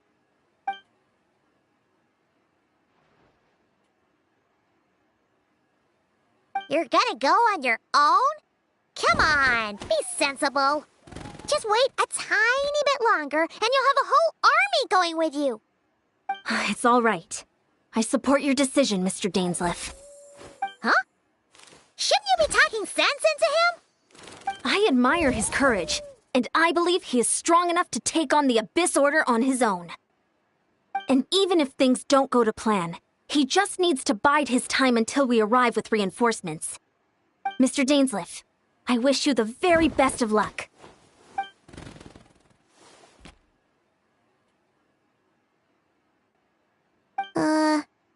Looks like he's waiting for you to say something, Traveler.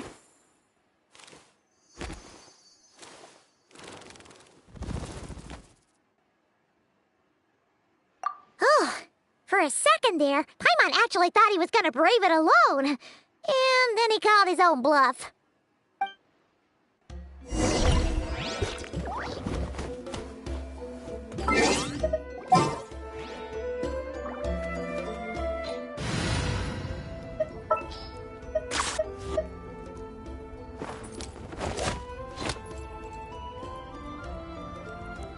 I'll take the lead today.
Is this the place?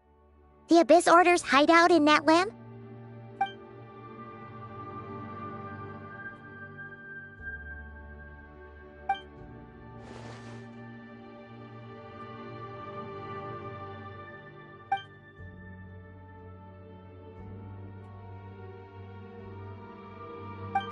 It's been so long since we fought with Dane side by side.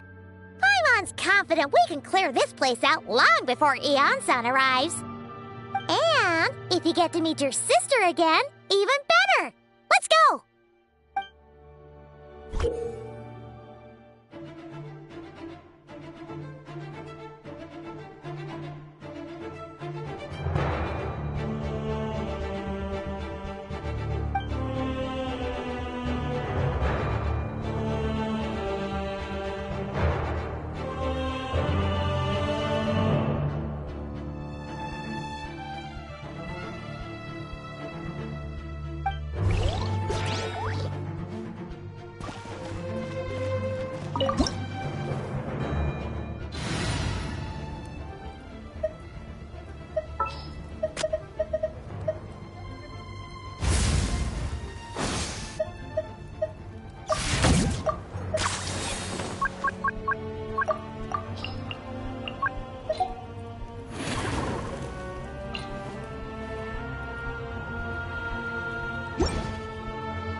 Got him cornered!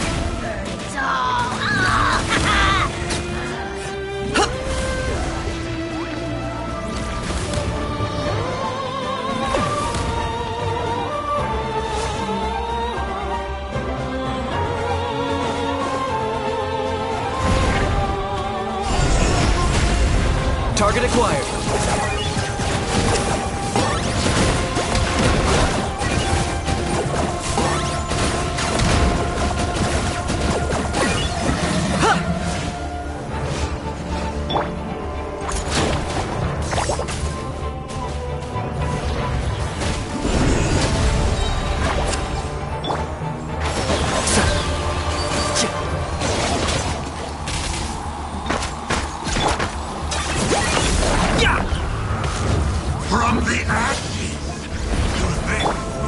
the force. Let the flames of redemption Okay. how brightly burns the truth!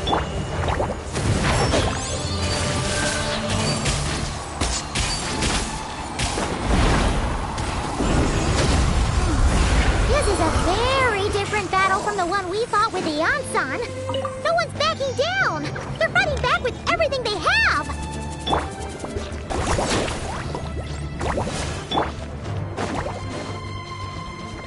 Behold, the abyss has come. Hear the truth.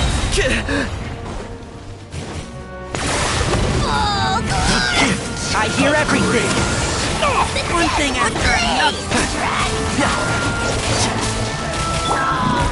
Laid bare. Light shine. Hear the truth. My holy proclamation. Wanted my full attention, did you? The power of revelation. Transfixed. I hear children singing. The truth shall endure. Wibbly wobbly.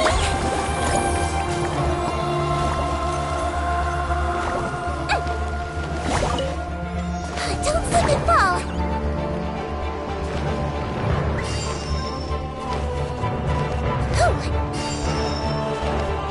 Don't slip and fall. Let's blow bubbles. Locked on.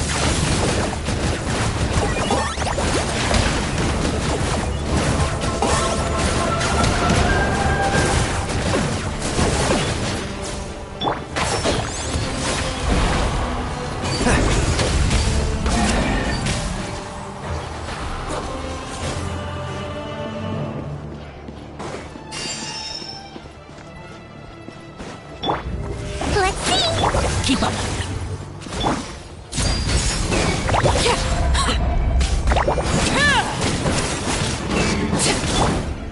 Target acquired.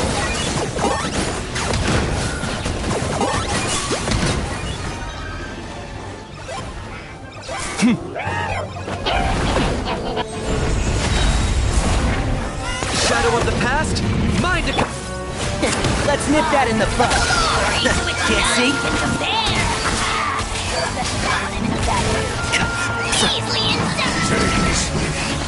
The relentless specter that haunts us. The abyss is all present.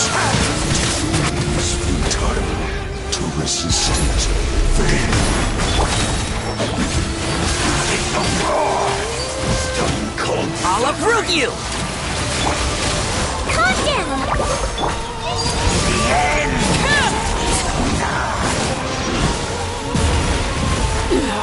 Go on. The abyss shall rise once again.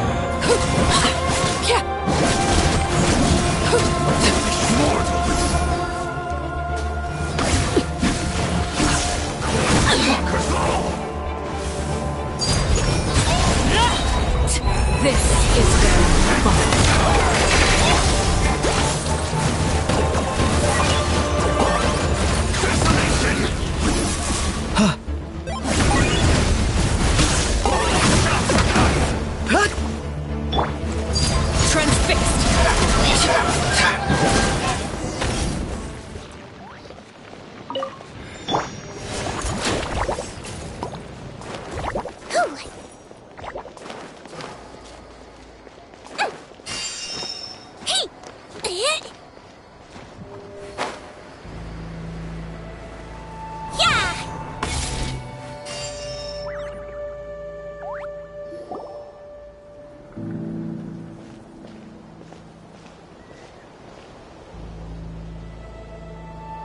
Twilight Sword Dainsleif. Is this really what you want?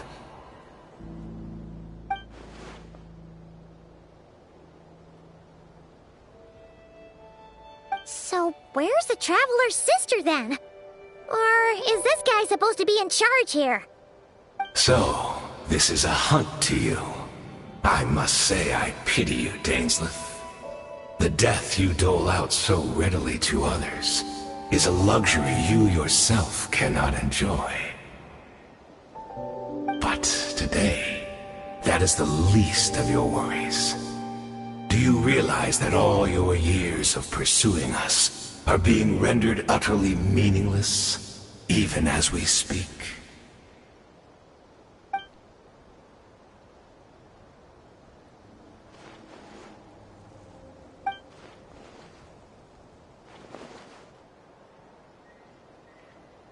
Then allow me to be frank. As far as we are concerned, our princess has already won by other means. And I do not merely mean this battle. No. Her Highness has achieved something far greater. For today, the Abyss Order's greatest wish has finally been fulfilled.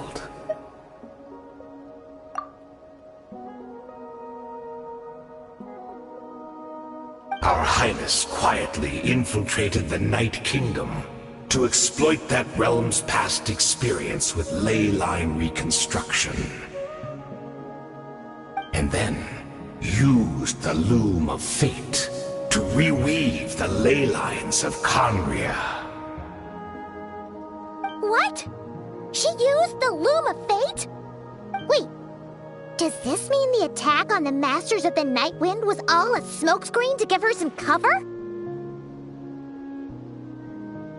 Oh no! This makes too much sense. Correct. As of now, our homeland has been revived. And all of my comrades that you have slain, Dainsleif, they shall forget the struggles that have beset them these past 500 years, and begin their lives anew in a Khaenri'ah restored to life.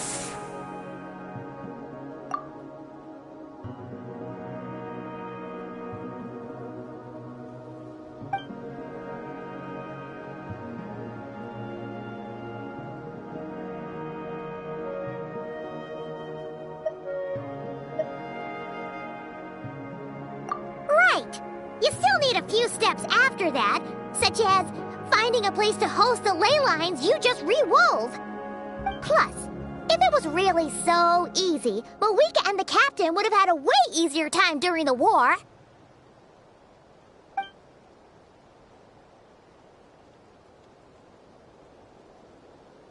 Oh, you poor fools. Clinging to delusions, even after the truth has been plainly revealed to you.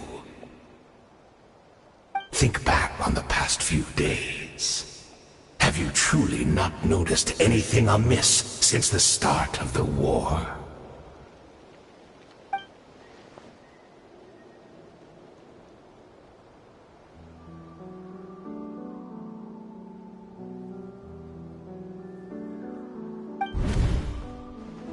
I sensed something strange in my dream. It was vague, but it seemed as if some noise had found its way into Natlan's ley lines. Oh, what does that mean? Hard to say. I don't think it had any tangible effect on the Night Kingdom or on our ley lines, but still. It's like a signal that exists on a different dimension of reality. It might not interfere with ours or pose any detectable risk, but I just get the sense that something strange is going on.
You might feel a little prick.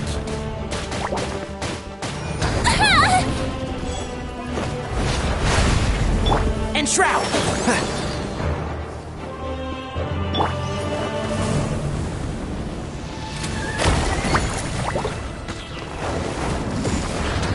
Don't slip and fall!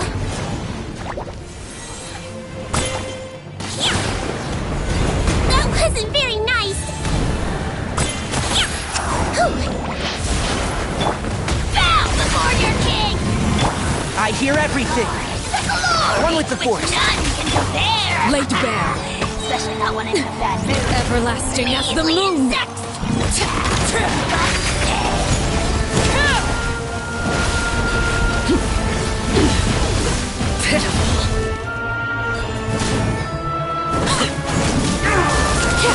Still not Locked on. You battle in vain! My body is failing. I will not bring shame to the name of the Abyss!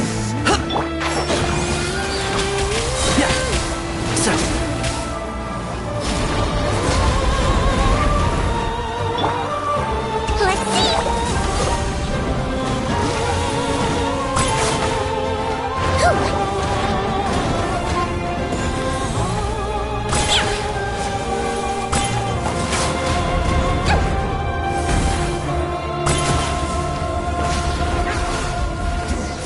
Understand?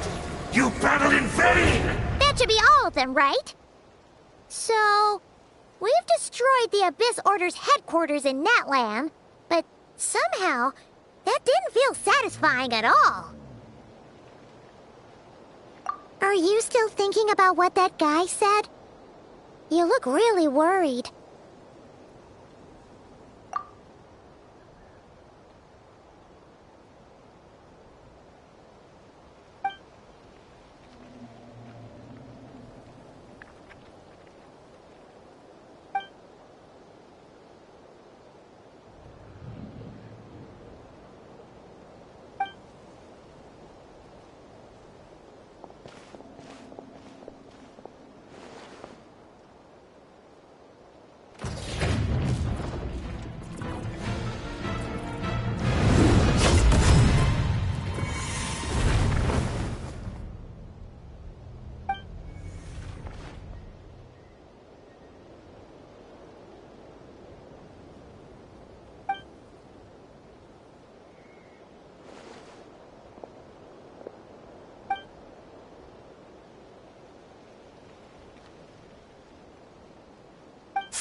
Years on, and you still refuse to address me as master. Don't forget, Dainsleif. You may be the renowned Twilight Sword, while my arm has grown too feeble to swing a blade. But I taught you everything you know about wielding a blade.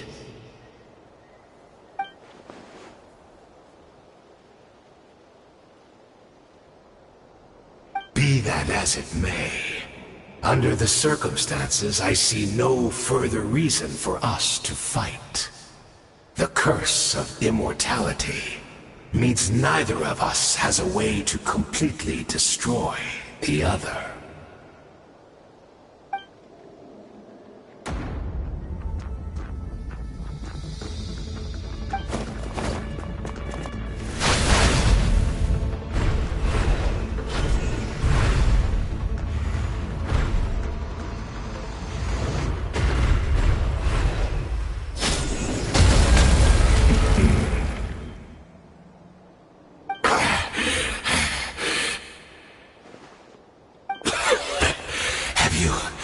Finally had enough. You weren't joking then, huh? Never, in all my worst nightmares, have I experienced anything close to the pain of 100 deaths. Surely, there's no point taking out all your hatred on me alone.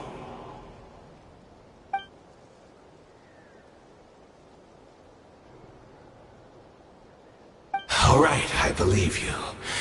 Still, aren't you at least a little tired now?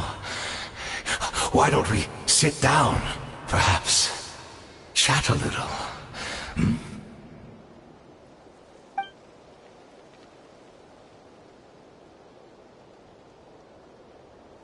What?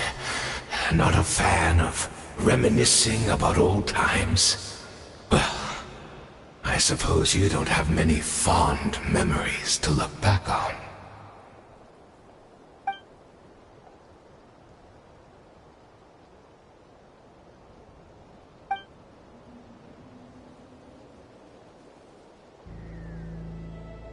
Indeed. When the cataclysm first struck, everyone prayed for the Savior to deliver them, but she was nowhere to be found. Yes, we knew that the great abyssal power within her had been divided up. Yet we still despaired at her choice to leave us. Still, I believe that everything she's doing now, including her regret over what happened, comes from a genuine place in her heart. And besides, who else can we place our faith in? We are proud Conrians, are we not? I mean, we can hardly turn to the gods.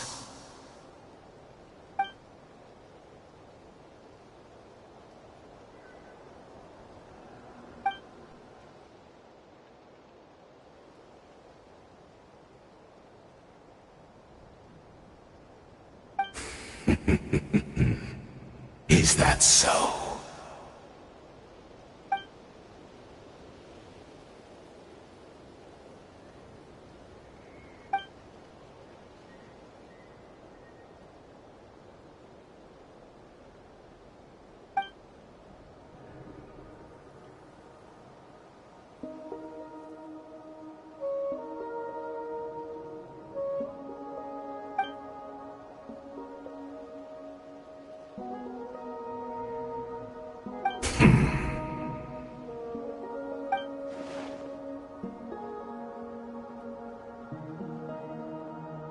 I'm sorry, Dainsleif. I would apologize to you for those actions, truly.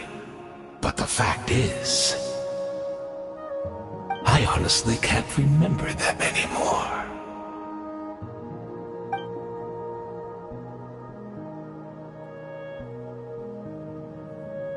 Look at me.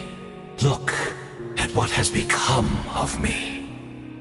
Only by the Abyss's grace have I managed to maintain this physical form.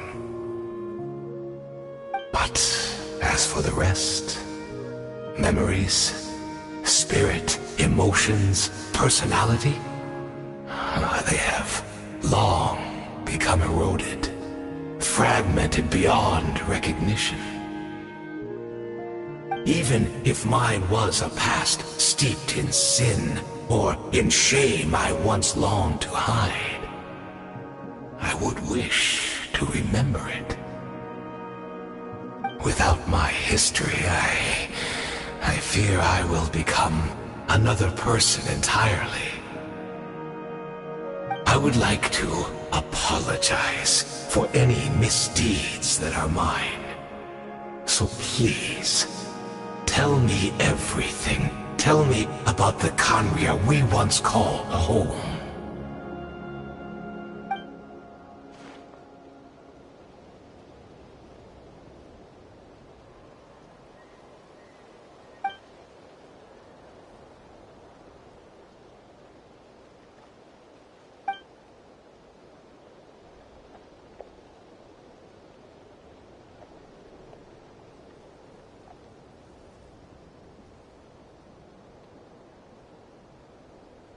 You seem to remember much.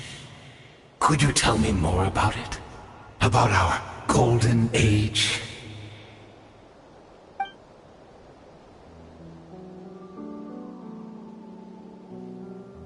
Is that so? What a pity. But this will be quite sufficient, as long as the loom of fate heard what I could not.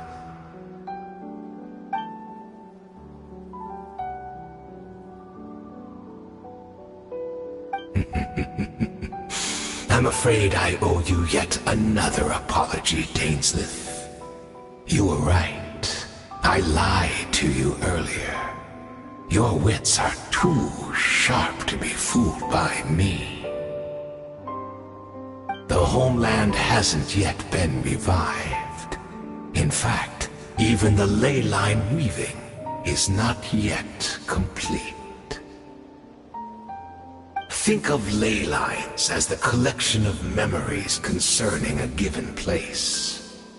To reweave Conria's ley lines as they were 500 years ago, we would somehow need to retrieve almost all the memories of Conria from that age. The loom of fate cannot weave without an abundant supply of memories. And so, we relied on everyone in the Abyss Order to provide what they could. Even though fragments are all that remain in most cases, the more we all share, the more that can be restored.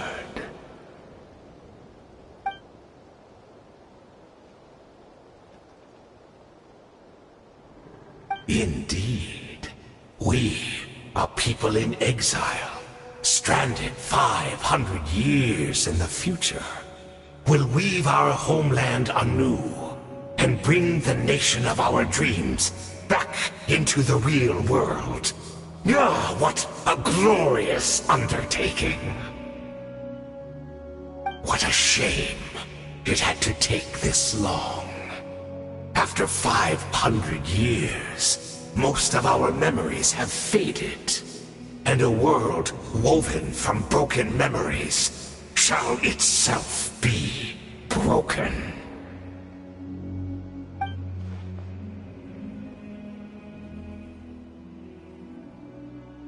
Precisely, for you possess a ring left to you by your elder brother, which continuously resets your body's condition.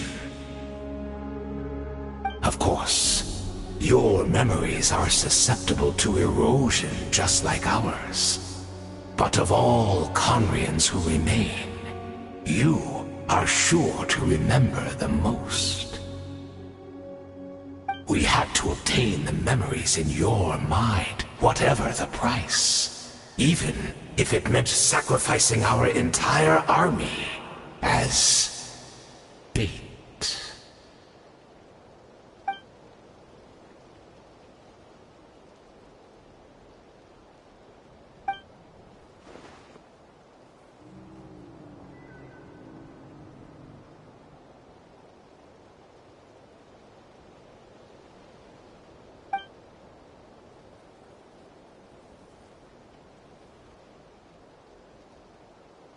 Perhaps, but that is the gamble our Highness has chosen to make. And thanks to you, the loom of fate has now finished weaving the ley lines. New Conria is complete!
It's Judith!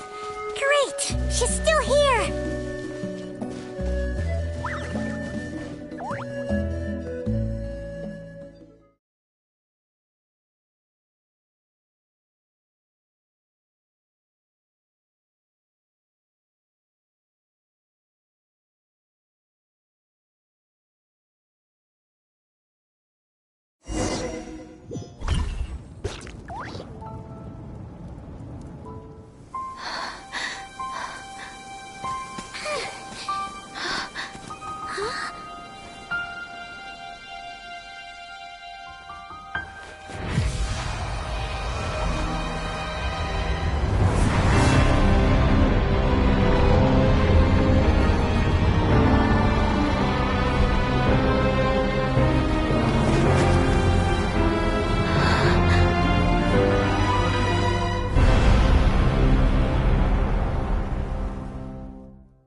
We're not from the same world, are we?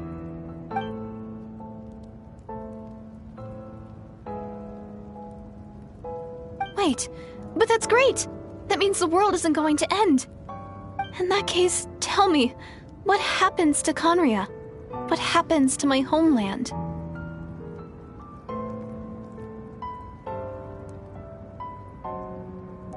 No, wait.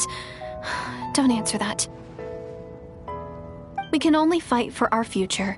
If the future is unknown, I still believe the Savior can turn things around. I'll carry on looking for her, even if you're not there to protect me.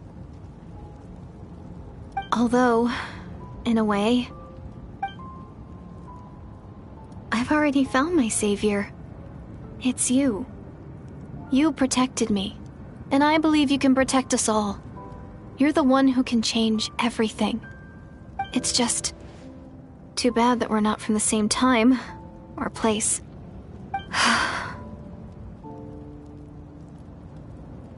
Oh, one last thing before I forget. I know how much you want to find your sister. Surely she must be desperate to find you too. So, is there anything you can give me as a memento? Proof that we met? That way when I do find her, I can convince her that you're also searching for her.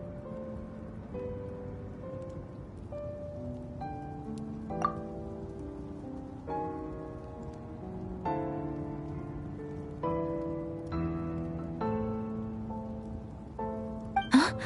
What is it?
Our hero is back! Everyone's been waiting for you!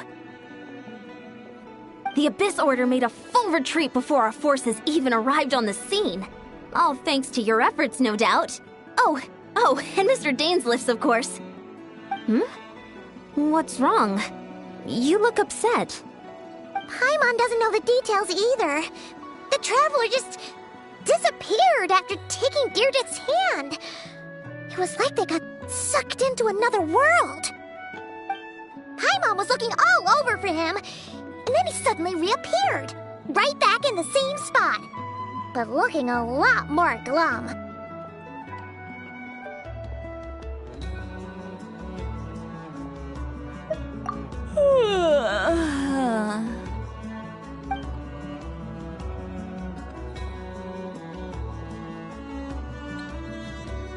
I think I got the gist of what happened.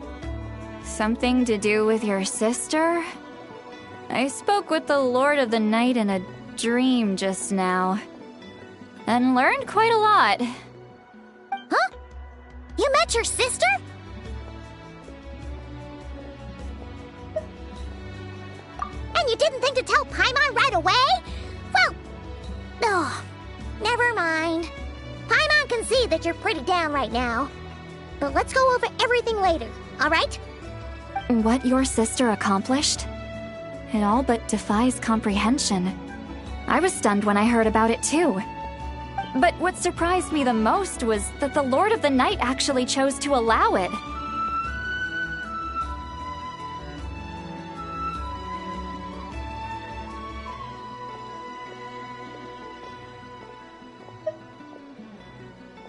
The Lord of the Night did try to explain it to me, but in a word, it's complicated.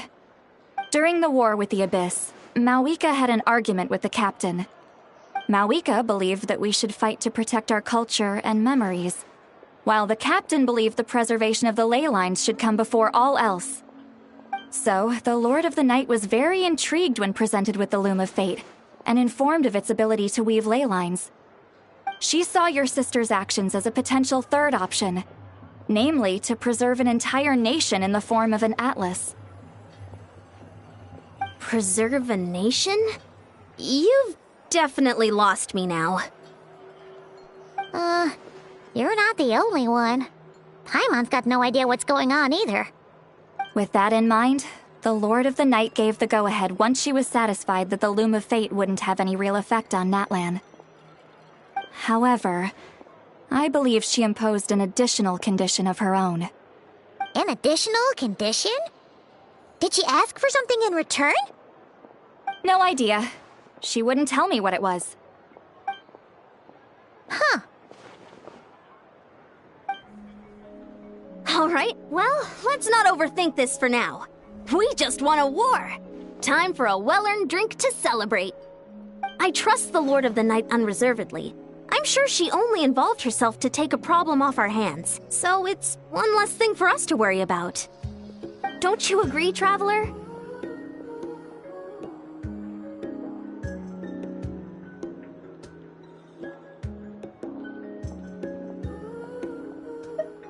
Come on, let's head back to the Collective of Plenty. Oh, Veressa should be there too. We'll treat you to a real feast.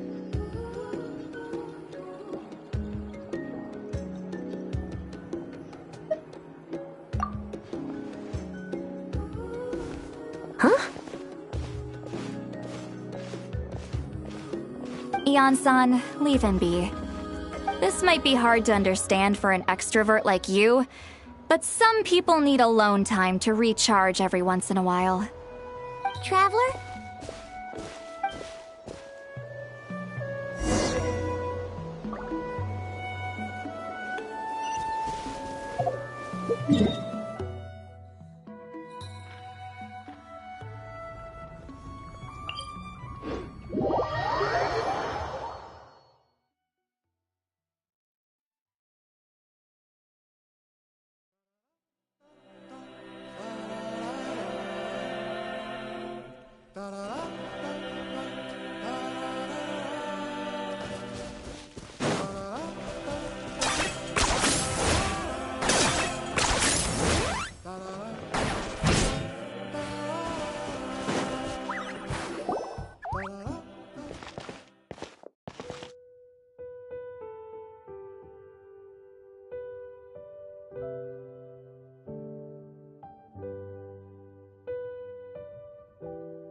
Let's hope you'll put up a good fight.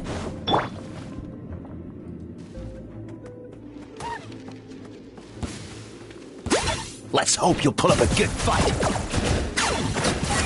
Shadow of the past, mine to come.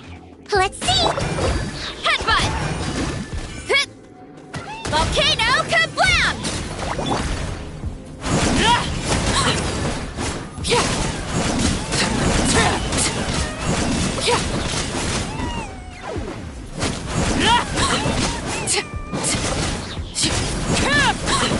Let's finish this next Some blood, shall we? Hurry up, Brassa! Charge! Hi!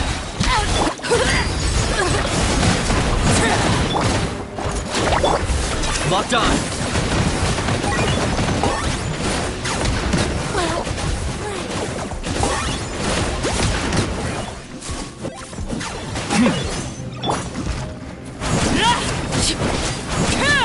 Witness my rise.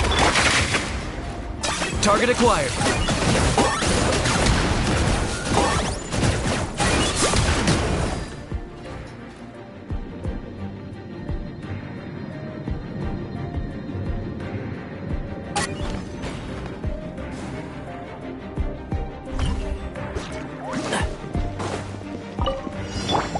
Your journey ends here, Lord of Sand. Your sacrifice is ready. Hey there! One thing after another. Coming at ya! Can't see? The golden slumber.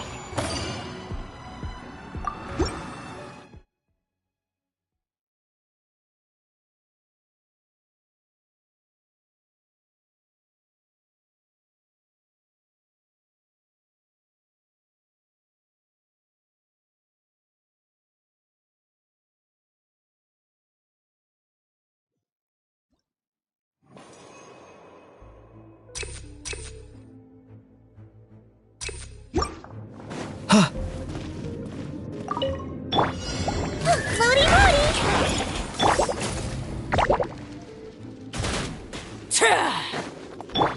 Locked on.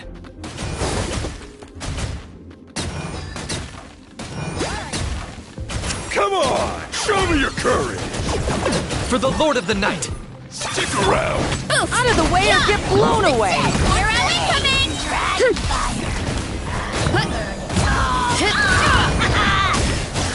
Headbutt! Stick around!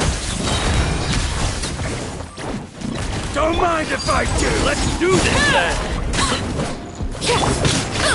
Kapow! Here I coming! Maximum! Target acquired.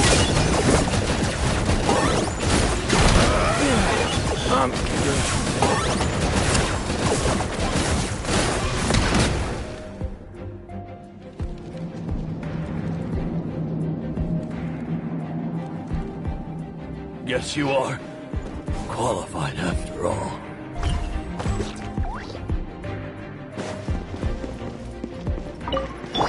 Finally, some target practice. Spread your wings and raise a storm! Watch out! Coming at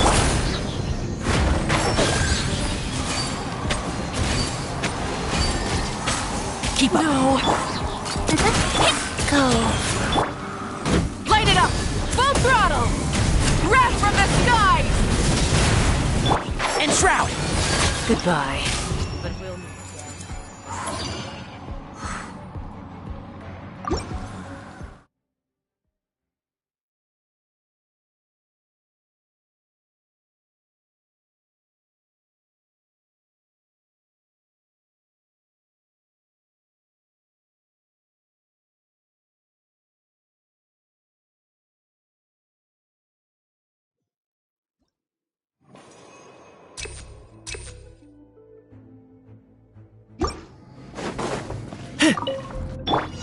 Let's blow bubbles! Alright, let's finish this fast. Laid bare. Time to roll! Look out below! Charge! Da! Heads up! Heads up! Round him up! Let's hope you put up a good fight.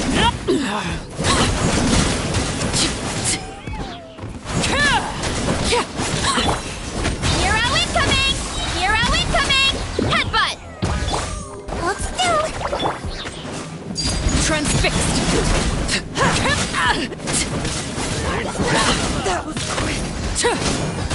Let's finish this next time. The glory to which none can compare! The joy of that move! Measly! Everlasting as the moon! Overruled! Locked on.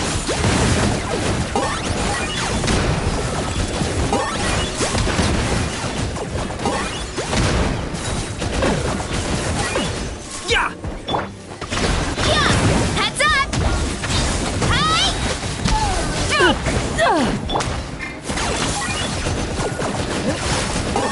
can't hide!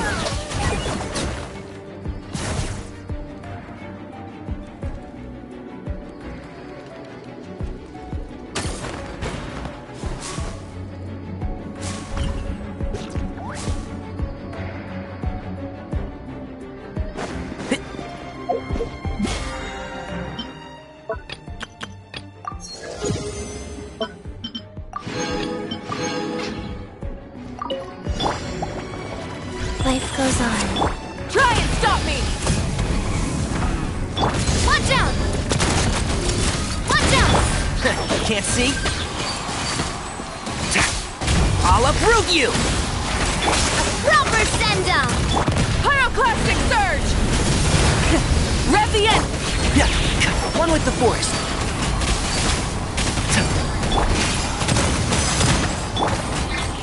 Orders given.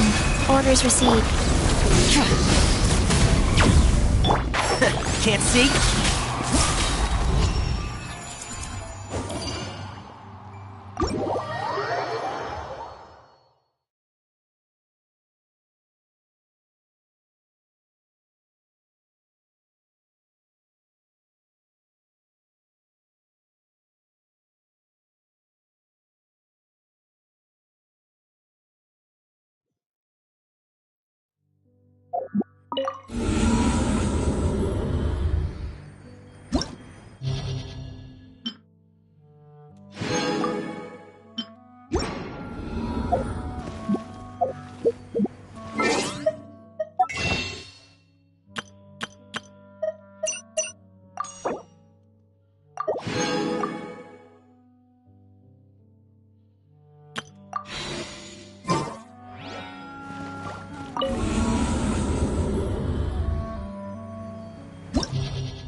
Silence!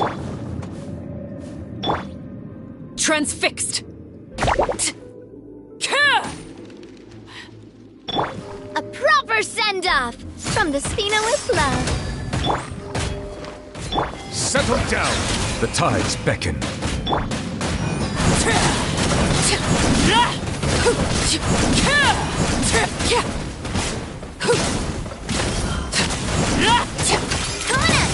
Coming at ya! Let's see!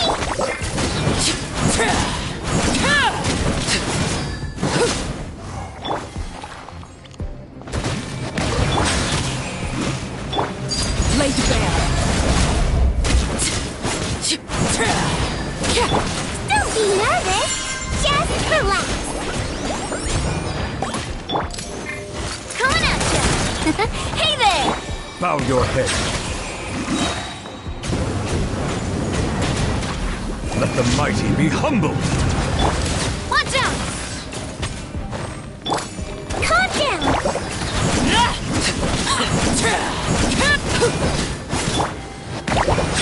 Coming at ya!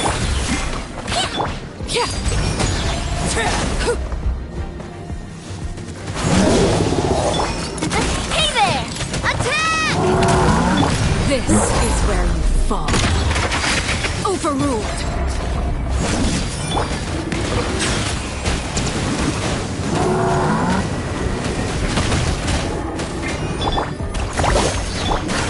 Hey there! You might feel a little pain. Be sanctified. Settle down.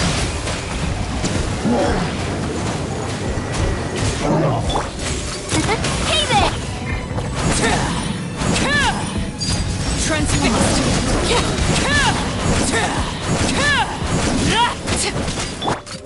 Hey there! A proper send-off from the Spina with love.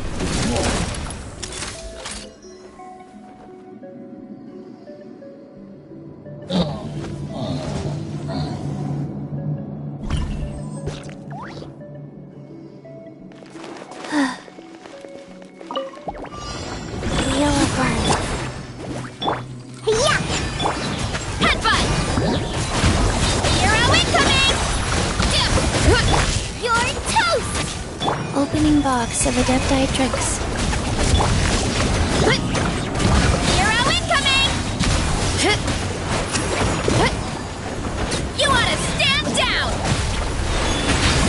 Volcano kablam! Nice and spiky!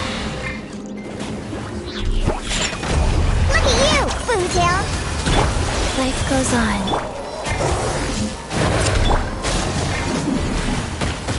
At the frying pan!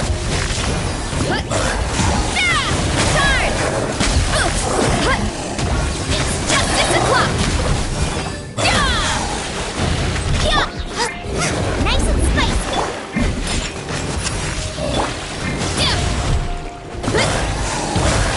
Hero incoming!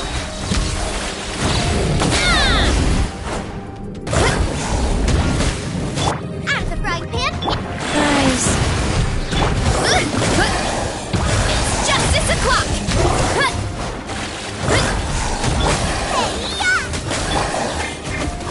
Pew pew! Hi! Diana special!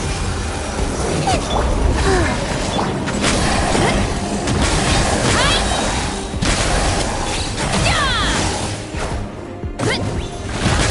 Headbutt! Hero incoming! sacred name, fortune preserver. Booba!